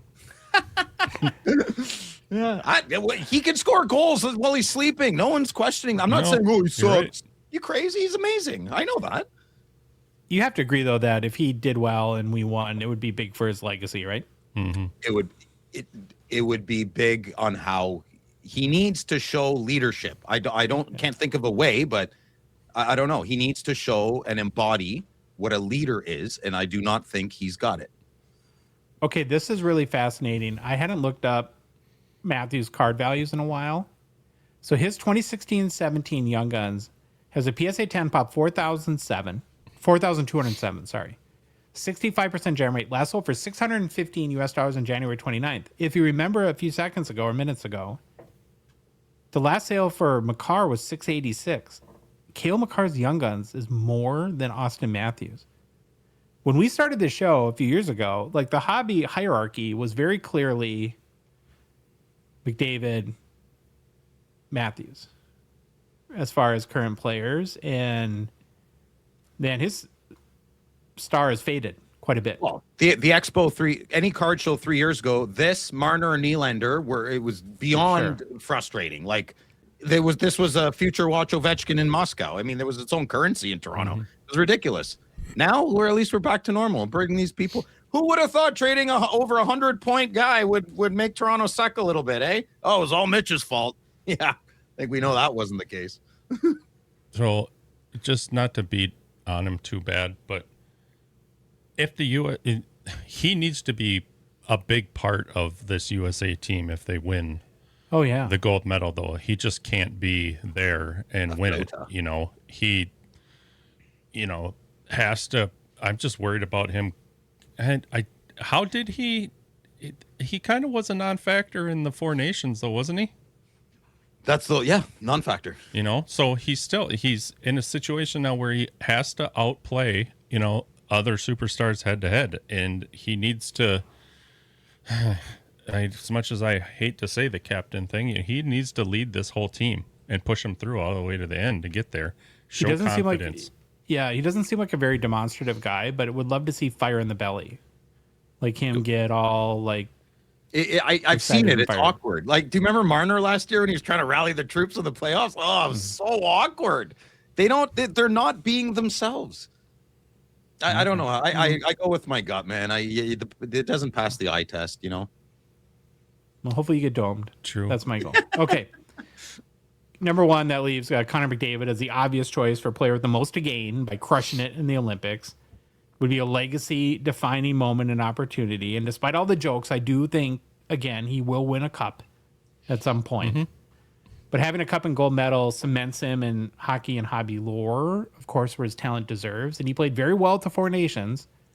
And there's zero reason to think he won't produce in the Olympics. It's not like he doesn't have the same issues Hellebuck does with all the jokes we make. In 96 NHL postseason games over his career, he's got 44 goals and 150 points and is a plus 31. So he's not the reason why the Oilers have not won the Stanley Cup. That's never been the case. And he has to win. So you have to win gold. You have to win. You have to. So McDavid, if we're talking strictly McDavid here, not Crosby, not so, you have to win gold, McDavid, and I think you will. And I don't think. Well, we all don't think. We all know he is coming to win. We all heard him in the locker room. He is a winner. I think he leads by example. He's one of those quieter, strong, like my Alfredson, right? Great leader, led by example more, man, a few words. I think Connor is awesome. And go get your gold medal, man. Go get your gold medal, you big ginger. If I'm going to make an early prediction, this is your gold medal goal scorer. Well, yeah, I agree. Nations, right? If I was betting on it, yes, I would agree. I would agree on that. Yeah. He's having another ridiculous year, too. So in 56 games so far, he scored 34 goals, totaled 95 points, 82-game pace of 50 goals and 140 points. Now, if he gets 5 more points this year, which he will, it'll be his 6th straight 100-point season and would give him 9 out of 10 seasons scoring 100 points or more as well. The one season he didn't have 100 points was in 2019-20, where in 64 games he had 97 points. So, I mean, it's kind of come on, Connor. Horse apiece, right? Smarten up. But now he's got to go through Artemi Panarin. Ooh. Yeah, that won't be a problem. That won't be a problem, I don't think. It depends if it's contract year for Panarin or not. Eh? So McDavid is a 2015-16 Young Guns PSA 10 pop, 3,233, 42% gem rate. That sold for $2,900 US on February 2nd, down 3% in the past 2 weeks. Still up 36% though over the past 3 months. 52-week high, $33.25 US. 52-week low, $17.50 US. So those are my top 5 players to gain in these upcoming Olympic Games. Are there any others that you want to throw in the mix, or any dark horse candidates that you guys want to mention as well? I wasn't thinking about that. Louis, say something. Something. No, I can't think of anyone off the top of my head. Well, I'm trying to think of. Well, no, you can't do that. I was going to. Does it matter for Sid at this point, or is it No, No, not at all. No, wins gold, silver, no medal. He's like, back to Pittsburgh. He's filled his quota, man. He's filled his quota. I mean, listen, if he wins another gold, I mean, just yeah, yay. Who else on Team USA could really elevate their hobby with like a stellar performance, do you think? Gensel? No, I think so. I don't know. I think he could rejuvenate some more. He's been coming on hot. I don't know. Bring Boldy into the mix, boy. He's on fire. Boldy? That's not a bad one. It's Boldy's on fire. Dylan Larkin, Phil? No. There's no one on your team that I think could benefit from a better series more than Austin Matthews. My hockey cards could benefit a lot if you guys win gold. Sanderson and Tkachuk, even though you don't think the Tkachuk brothers have much to gain? I think Brady. I think we all know what they are. I think they have something to gain, and that's popularity. I think if Brady has a good Olympics, he's a good ambassador for your country and your hockey. I like the way you said that. Popularity. That would win it for him. That's what he would take away from that. I don't know. Hobby-wise, everything's set. That's not true. Listen, Brady pops it. You guys win. And my guy, Brady Tkachuk, scores an overtime winner goal. You guys win the gold on that. I would assume there'd be a little bump in his cards, but not much, you know. Maybe Jake Sanderson more. Remember more of the young guys. What about Nathan McKinnon? It was another. No, why would that? No. He's already... Okay. Well, yes, but not like you're looking for a big. A big leap. No. No, and Jack Hughes' injuries are already killing him. I don't think that's going to make a difference if he were to get there. Got to be a miracle if he plays on this at this point, right? That's his plan. That's his plan. Listen, Paul Henderson scored the original golden goal for us. He's not in the Hockey Hall of Fame, and there's a constant debate in my country if he should be. I personally. I'm staying out of it. I don't know. I don't have an opinion on it. But Paul Henderson is now not infamous. He's famous because of that. That name would have never been known in this country as much as it would be if he didn't score that goal. So I retract a little bit. If this tournament turns out to be just amazing and that final game is top tier, and let's assume it's USA Canada. I don't want to, but for this scenario we will. If that game is crazy, whoever scores the winning goal gets a big boof, whoever, anyway. That name is going to stay. Depending on, now, if it's like a 5-1 game, no one's probably going to care who scored the second goal on the 2-1 there. I'm going to go, this could be really bad. People could hate me for this, but I don't think any Team USA player winning a gold, having an amazing Olympics is going to do itchy for any other cards. It's a Team Canada player that blows it up, does awesome. The team wins. I can see more people on that roster. Really? I don't know. That was another Baba Louie hobby hot take. I want the Americans to do very well, but not at the expense of my country. Well, because I am a hockey fan and I do have hockey cards and I like good hockey and I want all the it's cheats. I want everybody to have fun and do good. We need losers if there's going to be winners, right? I think Team USA, this is a moment for you guys to really blast the sport out in your country a little bit. Yeah. Mm-hmm. This is kind of the moment.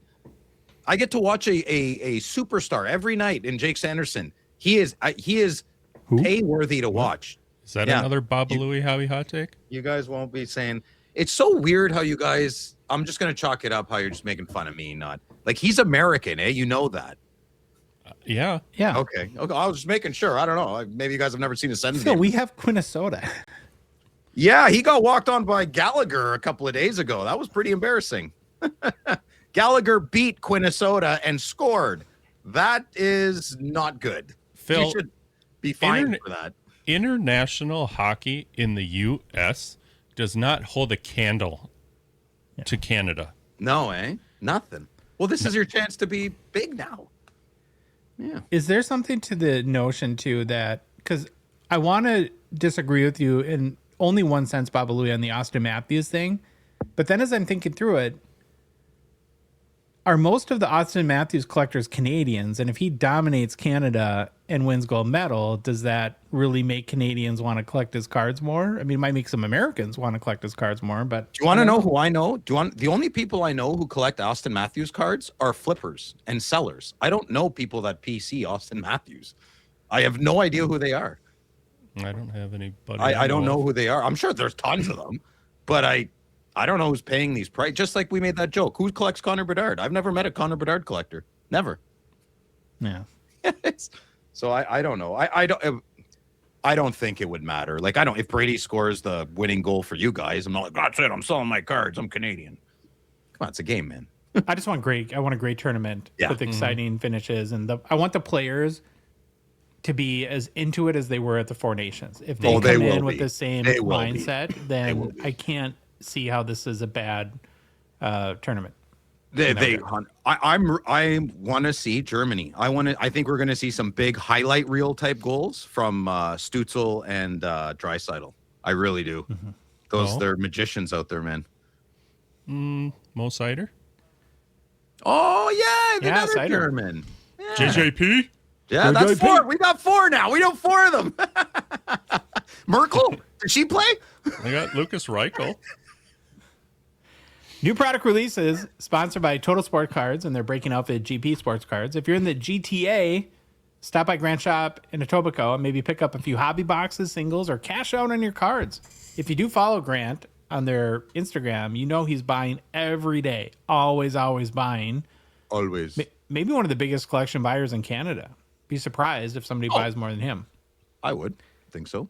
Treats you fair, pays top price. Also, make sure you head to their breaking website, gpsportcards.com. Get your spots for this Friday night's breaks. They'll have more Gongshow Reloaded. Some great mixers and other fun products. And you can catch up.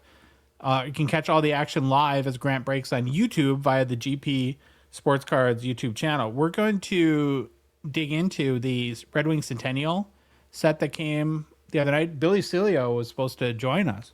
He's late. Should I call him on the Upper Deck customer service line? Yeah, I'll put my phone up to the Silly Billy-o. Can you hear it ring? Oh my God, I should be doing this. Put it closer. Yo. Yeah, hi. I'm calling about the status of my redemptions. Yes. I'm sorry, but we will not be able to redeem your Kaprizov autographs. Instead, we're just gonna give you stickers. A little early to be drinking, isn't it, Billy? You're on the air, by the way. Am I really? Yeah. Mm-hmm. Oh, we're recording. You're late. You were supposed to be here 15 minutes ago. No, you said I was going over alternate with Grant. It was work. Doing stuff. Let me get into my Gmail and get onto the. Okay. We'll see you in a minute. We just Louis was nervous. He's scared and missed you, so we had to call. No, I'm so mad that we didn't do it at the later, and I'd be like, look at me, I have internet at my house now. Yeah. It's Well, a miracle. it's always next time. Okay, we'll see you in a second, Billy. Bye. Yep, bye.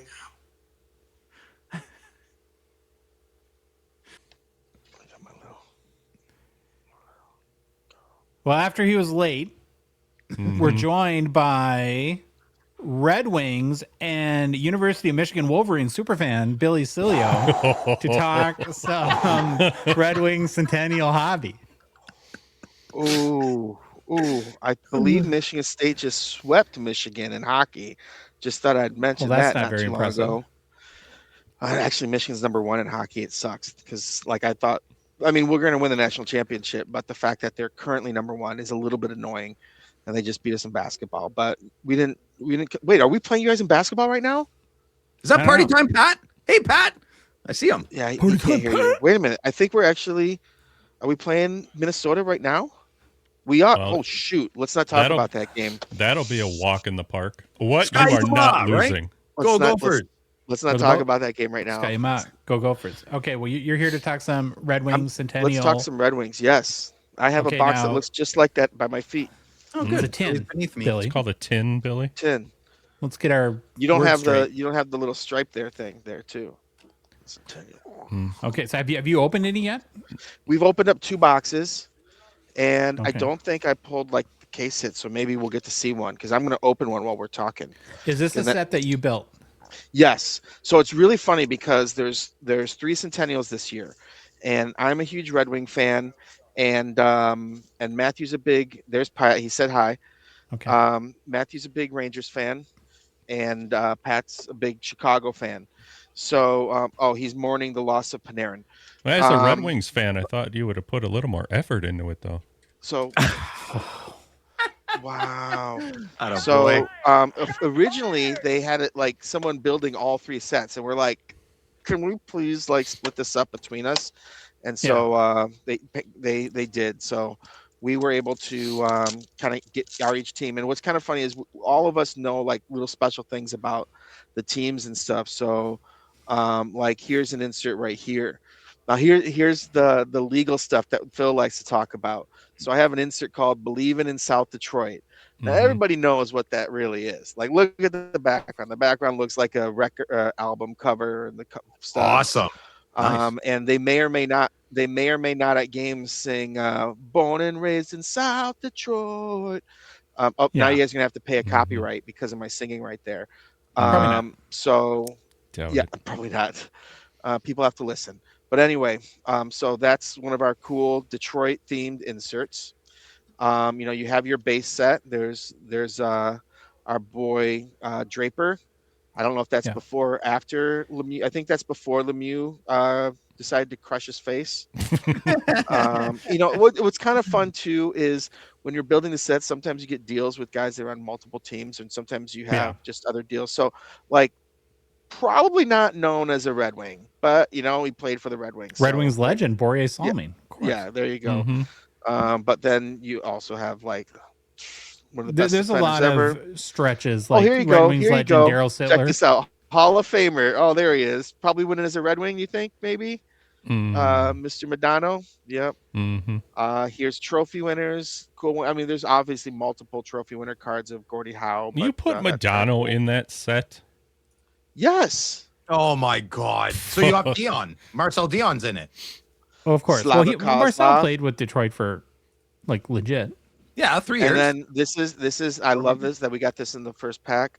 Oh, we got a nice little Kosa, and these are numbered. This is the Cougar parallel. Phil, you know a lot about Cougars. Love Cougars. But this They is love the me. Cougar parallel because they used to be the Red Wing Cougars, and they're Not numbered for the last 2 weeks. 1 of Yeah. 1996 right there. 1926. That's Or the year 26, Yeah, the but team the was yeah, Cougar formed. now sorry. is like a senior citizen for me, so I'm good on the dustpans. And then there's You're not the picky. legend. There's the Michigan State legend, Justin Applicator, won a national championship with Michigan State and won a Stanley Cup with the Red Wings. Are we Okay, doing all the Billy. base cards or? Yeah. Did you No, do... that was just to show you like the base. So now we're gonna kind of go through here.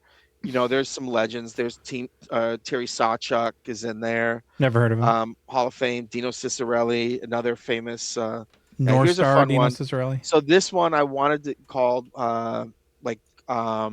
one hit wonders, and it was going to be like people crushing people, but I had to change it to smash hits.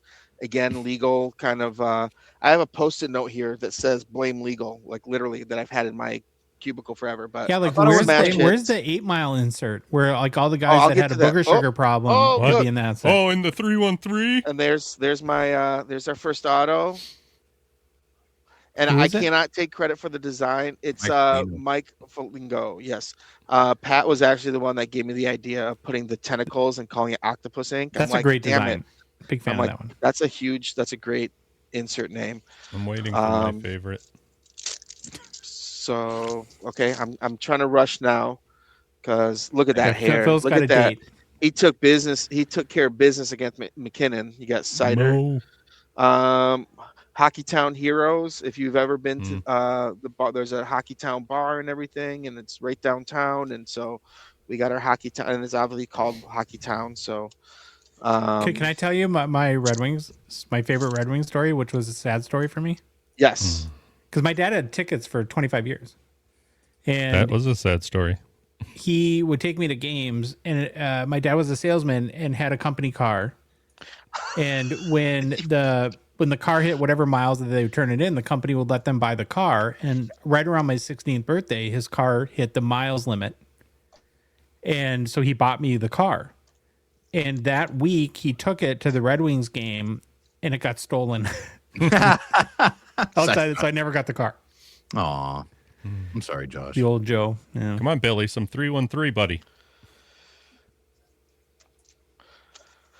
Bill's got potato internet. Yeah, he does.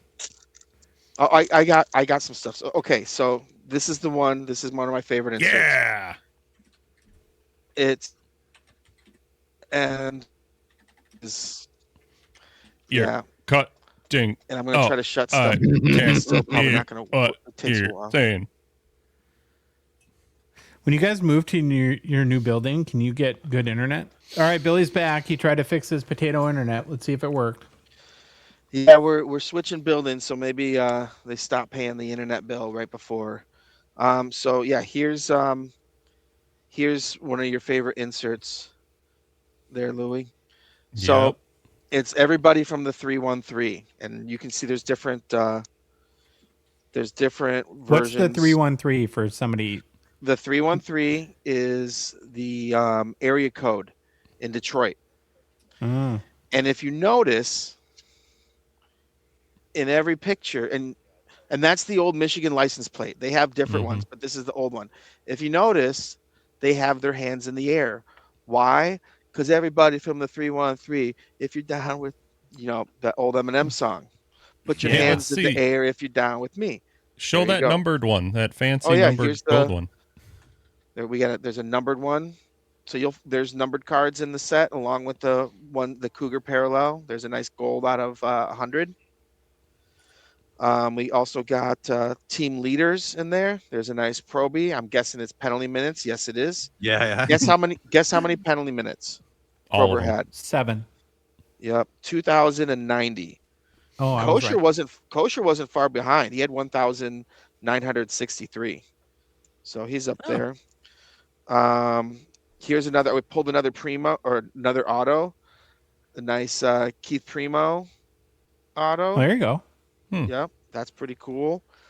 Some of the legends there. You got Ted Lindsay, and we were able to use some of the guys that are in the alumni deal also.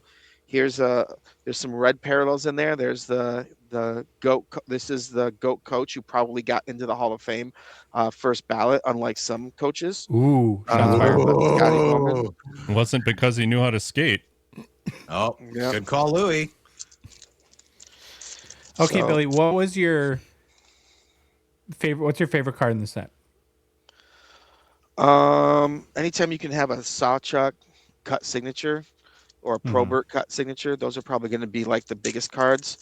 And then you got, Lindstrom's my favorite player, other than Abdicator, like my favorite real player.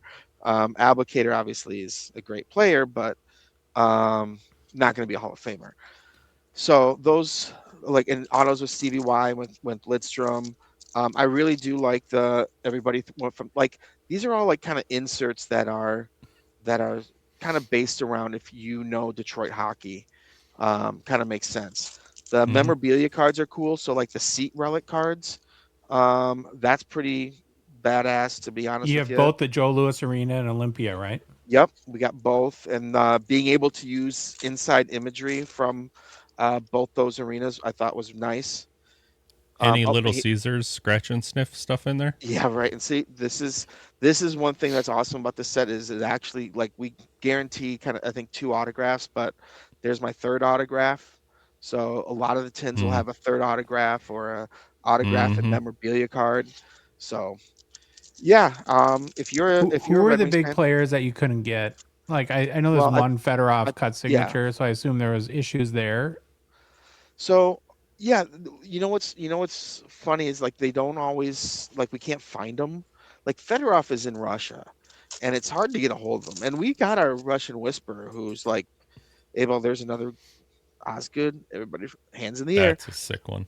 But like Osgood, we got him in there because he's part of the alumni association. But unfortunately, just couldn't get him to sign. Would have loved to do some like duels with him and Vernon or stuff like Mm-hmm. that. Um, so like that was Fedorov was a tough one not to have. There's a couple others that one that was a bummer. Mickey Redmond, like we had a deal. We thought we had everything like figured out, and what's funny was some of the older players, they don't understand like EPAC, so we will sometimes use like language talking about electronic cards, and they don't necessarily understand or know what we mean by electronic cards.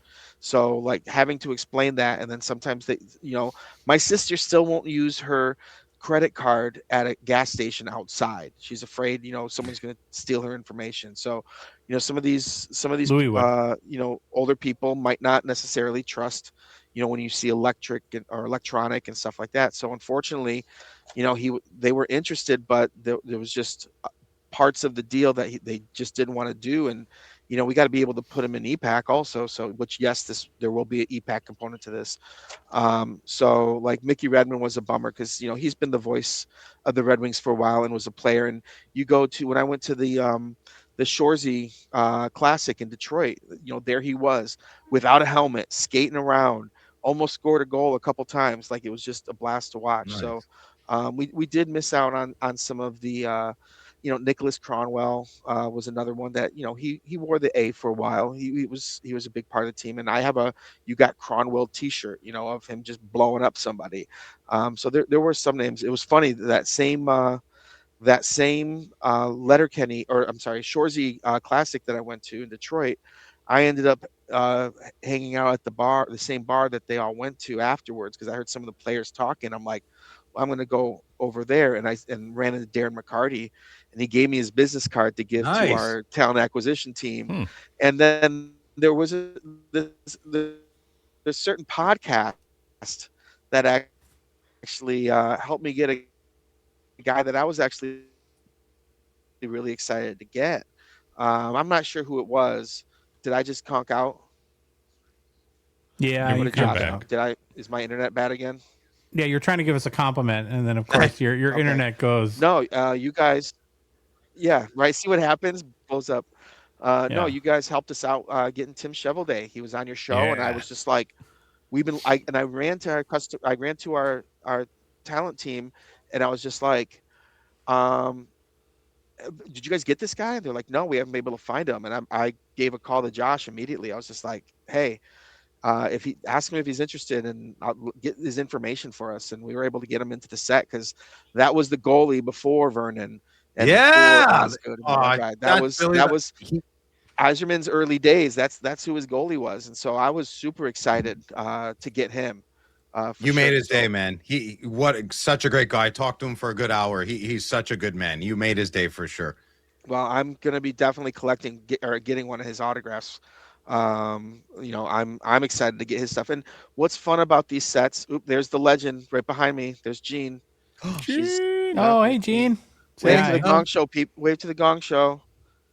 Yep, they love your stuff. Liquid We gold. really, we This really guy want to right be here talking loves about liquid more. gold.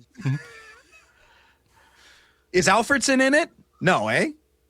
I don't think so.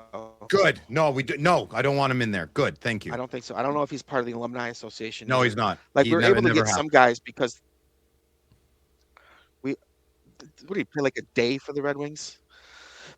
So yeah. Anyway, really like there's some names in there, and we say this about like a lot of our alumni sets also. There's a lot of names in there that just you haven't seen in a while.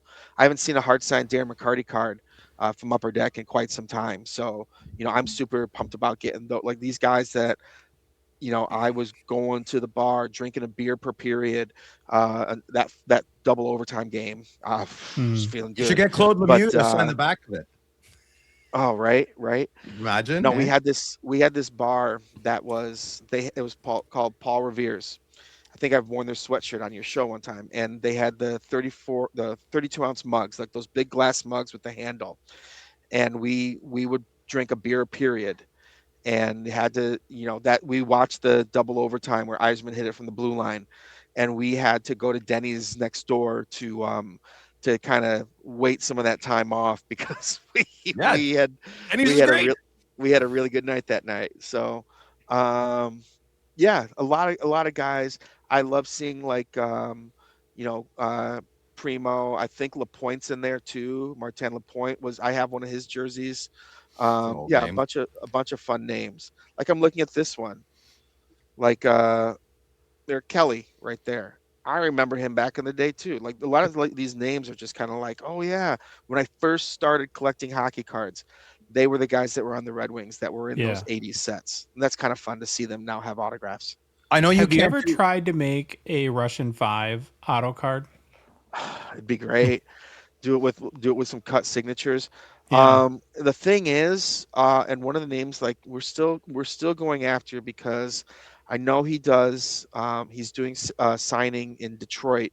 One of our shops, actually, one of our like dealers. I think they're a certified diamond dealer. They do signings with him. He's very active with the store. He it's funny, they have a price for the autograph and then they have a price for the autograph plus a game of Uno because Konstantinov absolutely loves playing Uno. And so you get there and get the autograph. So that the only thing that I'm worried about is that signing must take forever. especially if he pulls the reverse card on you. Right. I swear, I bet you he's got some draw fours like in his sleeve. that he's just 100%. Yeah. ready to throw it on you. But and it's a VK. Like I've seen the autographs that he gives, but for him to be able to come back and just to be able to do that and do that for the fans, I hope we can be a part of it because I'd love to make cards for him again. So that's a deal like maybe in the future that we're looking for, but a Russian 5 would be pretty sick. And look, we're still like Fedorov was in town, or not in town here, but in the United States. So I think we sent some people to go talk to him. So we're constantly trying. That's just one of those names that we're not going to stop trying to get. And I'm not complaining about that because that's again, I was a Lindstrom guy, but you couldn't deny. Like everyone said that if Fedorov played defense, he probably would be one of the best defenders ever in the league too. So Couldn't you say, Phil, here's a marker, here's 100 cards, go track down Sergey, and if you get it done, great. And then it's up to me to go do it. Can't you do that? I would love to send you, but there's probably some legal ramifications. I Listen, don't know exactly what you would do. I'm a placeholder. Phil I'm saying a operates fixer. Like at a like Ray level- Donovan. Get Ray Donovan. Yeah. You can go. Listen, if you came to Ottawa, I can fix a lot of problems. Other cities, not so much. But you could get someone like Ray Donovan and just give them a long leash and a bit of a credit card, and they'll get it done for you. Is that you don't do that, right? You try to like meet them at 3 because make an appointment. No, they're like a real company. They have to do things like the proper. Yeah, you got to rush them in the lobby somewhere, right? You gotta somehow, some way. I don't know. There's ways to do it. You can do it. Yeah.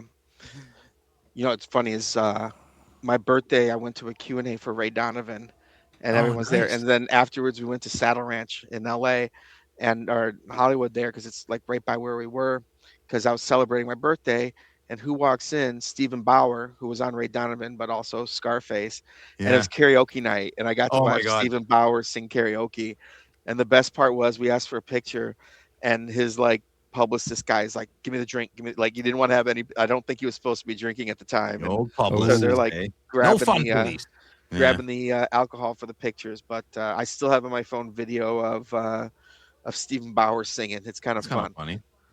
Okay, I should mention if you do pick up a tin of the cup, which you can get for 190 Canadian at Total Sports in Etobicoke, that's where Billy got his. He flew up there; his arms are real sore to Toronto today to pick one up. But if you do pick up a tin, you get 2 autograph cards, 30 base subset high series cards, 15 inserts, which are like Hockey Town Heroes, Smash Hits, Believing in South Detroit, Everyone from the 313. 2 insert parallels, red parallels of the same inserts, and 12 Cougars parallel cards. 12, Phil, you don't get 12 Cougars, you get the Cougar parallel. I'm a gopher.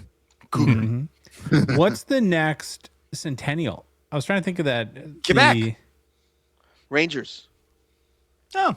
No, I know. Okay, so that, but then after that, like after the 3 this year, do you know is Quebec the? I have no idea. We do all the teams, right? Well, most of them. Like my Sens, for example, 92, 93. We still have a storied past. Tracking down those players would be easy. I hope you guys would do something like that for all the teams. You know what's interesting is like we've been obviously working on the Centennial stuff, but it's like, well, do we want to wait 100 years for some? Like, it might be fun to do some, 50 years or 25th anniversary teams, stuff like that. That's something that we've definitely been thinking about. Just trying to check out anniversaries and those sort of things. So potentially, and nothing's in the works right now, but potentially it might not even be a Centennial set. It might be a different anniversary, because there's some other teams that are, starting to. The Wild have their Wild 25th 25. anniversary. Yeah, there if you go. You could find 100 players for that checklist, I will. That's what I was going to say. Build a trophy and send it to you. No, Ryan Suter gets his own 50 card progression. Retrospective. He won't be in it. Marshmallow just goes closer and closer. We would have all the good players that gets traded away in there, right? Oh, true. Shots fired! Okay, any other breaking news before we we let you go? We would put all the Dallas Stars in there too, just to mess with them. Come on, Philly, we were having fun, and now you hurt my feelings. I'm having a blast. I'm trying to think of anything else interesting. SP Game Used comes out next week. Woo! Yeah, we're going to talk about it on Monday's show. We're moving buildings, and they're trying to figure out where to mail it, because do they mail it to this building, or do they mail it to the next building, who's going to be where? So I think we're going to try to get it in here on Friday just to check the QA case. But man, I'm so excited about that set. It's got all the Four Nations stuff in there, which is going to be amazing. That's going to be great, man. It's got Celebrini's debut game net cord in there also. Those will be huge. I think there's Phil's a big fan of version. those. Yeah, I love how unique they're all from each other. And I can never tell if Phil's being serious or not. He doesn't like them, but I like them. So. Oh, gotcha. And they're like part of the court. So if you made like a basketball hoop, why don't they do basketball net court? Do I look like someone who likes basketball? You can cut the hoop all you want. I don't care. I was looking at your head and I was thinking basketball. Sorry. So.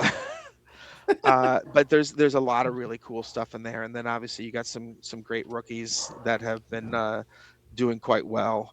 So we're excited for SP Game. It does look like a good set, and we're gonna break it down on Monday. Yeah, it's gonna be a huge sleeper, because I think there's a lot of content in those packs. I think people need to understand that, and we've added like almost content. 90 different sets in SP Games. And we got the price down a little bit compared to a couple years ago, which was like working miracles.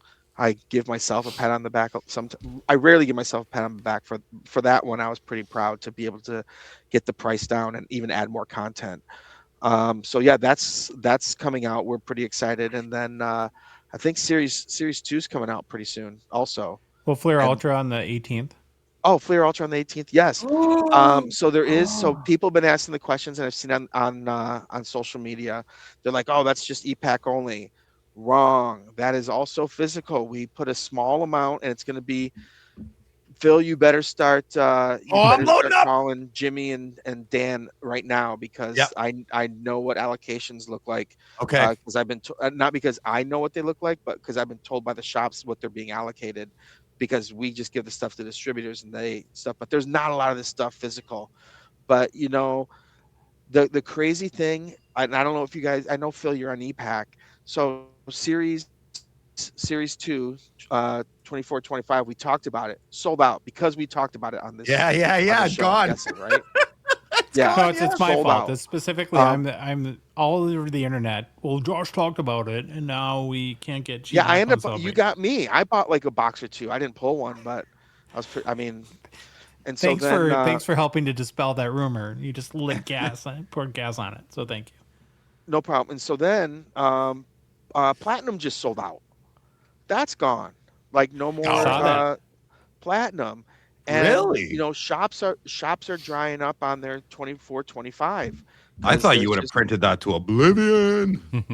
Keep in mind, Celebrini wasn't like, oh my gosh. Like he wasn't oh my gosh until year 2. He was good last year, but he was oh my gosh this year. Yeah. And he got injured too. So the weird thing is we're watching the volumes and stuff. The one that hasn't moved much, and I'm bringing it up here because there's a lot of really good cards of him, is Fleer Ultra. There's still Fleer Ultra on EPAC for 24, 25. And Every year there's Fleer Ultra. 21, I think 22, it's because 22, it's 23. not. Yeah, I think it's because it's like not in people's hands, and we saw that, and we realized we got to get it in people's hands because Jean and her team do an amazing job coming up with some great technology, some great inserts, and we just don't get it in people's hands until they have to send it in from ComC. And the thing was, there was the whole tariff thing, like sending cards from ComC to Canada, which was like not getting into more people's hands. There was Phil's cat going in his little chicken head. You want to know why Fleer? background. You want to know why people know about Fleer Ultra? I will stroke my ego and Louis and Josh because we talk about it. That's why it's not a move the needle thing, but people like I'm obsessed with Fleer Ultra. So is Josh. So is Louis. So is our boy Carter. So is our boy Justin. Our whole entourage is a steam engine. Well, I guess there's bigger things than steam engines these days, but it's a Big Mac truck of Fleer Ultra. We are a permanent commercial for your company for Fleer Ultra. You're welcome. Yeah, so as I was saying, Fleer Ultra is not moving on EPAC for some reason compared to what the other sets were doing. So I'm here because some people haven't been yelling loud enough about how good Fleer Ultra is, and that it's got a lot of Celebrini content in there, along with the other top rookies from this class that are doing well. So, yeah, hopefully we see those numbers spike now that someone with a credible reputation was able to speak upon it. Yeah, exactly. We're credible. We're a lot of things. We're a lot of silly things. We're definitely honest and credible. Do you want to stick around for as we do personal pickups and see what kind of cards we buy? Because it'll be real quick. Yeah. You got 3 minutes, Billy? Yeah, I'll add to the party. No. Go for it. Oh wait, I got to see the halftime. Ooh, you guys are up 9 points with 12 minutes left. Of course, we're the Gophers. Mm-hmm. So, Phil, did you have any personal pickups? Bubkiss. You suck. Yeah. Louis. Double bumpkiss. Oh, so it's just I'm the only true collector on the show. Well, I'm working something again, here, brother. I know you are. I know you. Louis got some big cooking. I had one pickup and I forgot what it is. What is it? It's a Gretzky Black Rainbow. Oh, yes. Yeah. This is a B card. You know, it's before Billy. Before Billy card, yeah. The 2010-11 O-Pee-Chee Wayne Gretzky Retro Black Rainbow out of 10. It's my second one. I have 2. I have 1/50th of the population. It's one of my proudest achievements. I love this 2%, 2% of the market, Joshy. 2% of the market of Wiener. Hold on one second. Hey, Paul. Oh. We don't actually have to hold on. Wait. There might be a secret here. Yeah, what? Hey, Keegan. What? Any brand manager? What? What's in the cup? He's looking for someone important. I know. I was going to show something off. Oh, you're looking for approval? I'll just do it. Just do it. No, we've watches. solicited it. Yeah, we get get photos. solicitors all the Yeah, time. we stopped recording like weeks ago. No, I can show this. We've solicited Weeks ago. the set, and I think this might be one of the photos that we show. But Allure Golf, Be quiet. Allure Golf is coming out. What? Yeah, I like playing golf. It's the first golf set I built. But this is probably one of my favorite cards. You got your Woods. You got we your built. Nicholas. It's the 16-bit Gopher. From Caddyshack? Well, no, it's the little brown furry rodent, because we can't use the word gopher because somebody's team has it copyrighted, so we're unable to use gopher. So there's a line in Hockey the Hall of movie Fame that again. says There's a line in the movie where it's like that little brown furry rodent. So I literally, you can see on the bottom of the card it says little brown furry rodent. but a Nice. 16-bit of the Gopher. I was pretty happy about that. Danny, I've sent boys younger than you to the gas chamber. I didn't want to do it, but I felt I owed it to them. My I love that movie. Favorite movie of all I time. dated this girl I dated since Phil can talk about it sometimes, but the first movie that we watched together was actually Caddyshack, and then like a few months later she finds some sort of like post where it says like the movies to watch, and then like the one it says like as like a date, like best movies to watch, or like what type of what movie you would watch with like a date, and it basically has said like the best girlfriend in the world would pick Caddyshack to watch, and I'm just like, did you do that? Like, did you see this before? But it was dated before that. She found that after the fact. I was like, You dated Phil's sister too? No, She wasn't even born when Caddyshack came out. Whatever.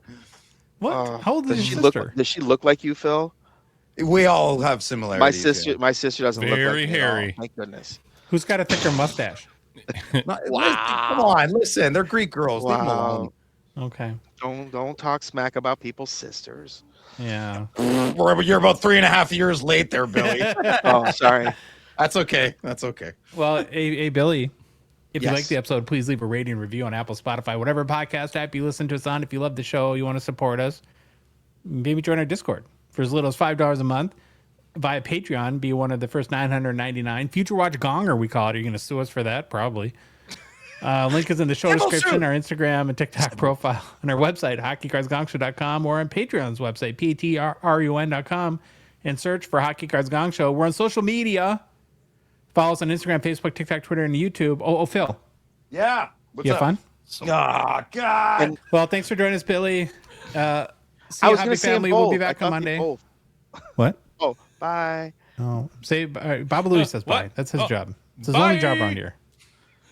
Okay. Happy news. Happy. Bye. It's the dog show, we're dropping the facts. Hockey cards on fire, no holding us back. Josh looking sharp, the face of the scene. Feeling pork chop pants, rocking it clean. Baba Louie in the booth, he's the man with the plan. The best producer in all the land. Gong Show Nation, let's hit the flow. It's the Hockey Cards Gong Show, let's go, let's go. Wanna say them in show. So low. Is it weird that I've developed emotional feelings for my cat? So excited!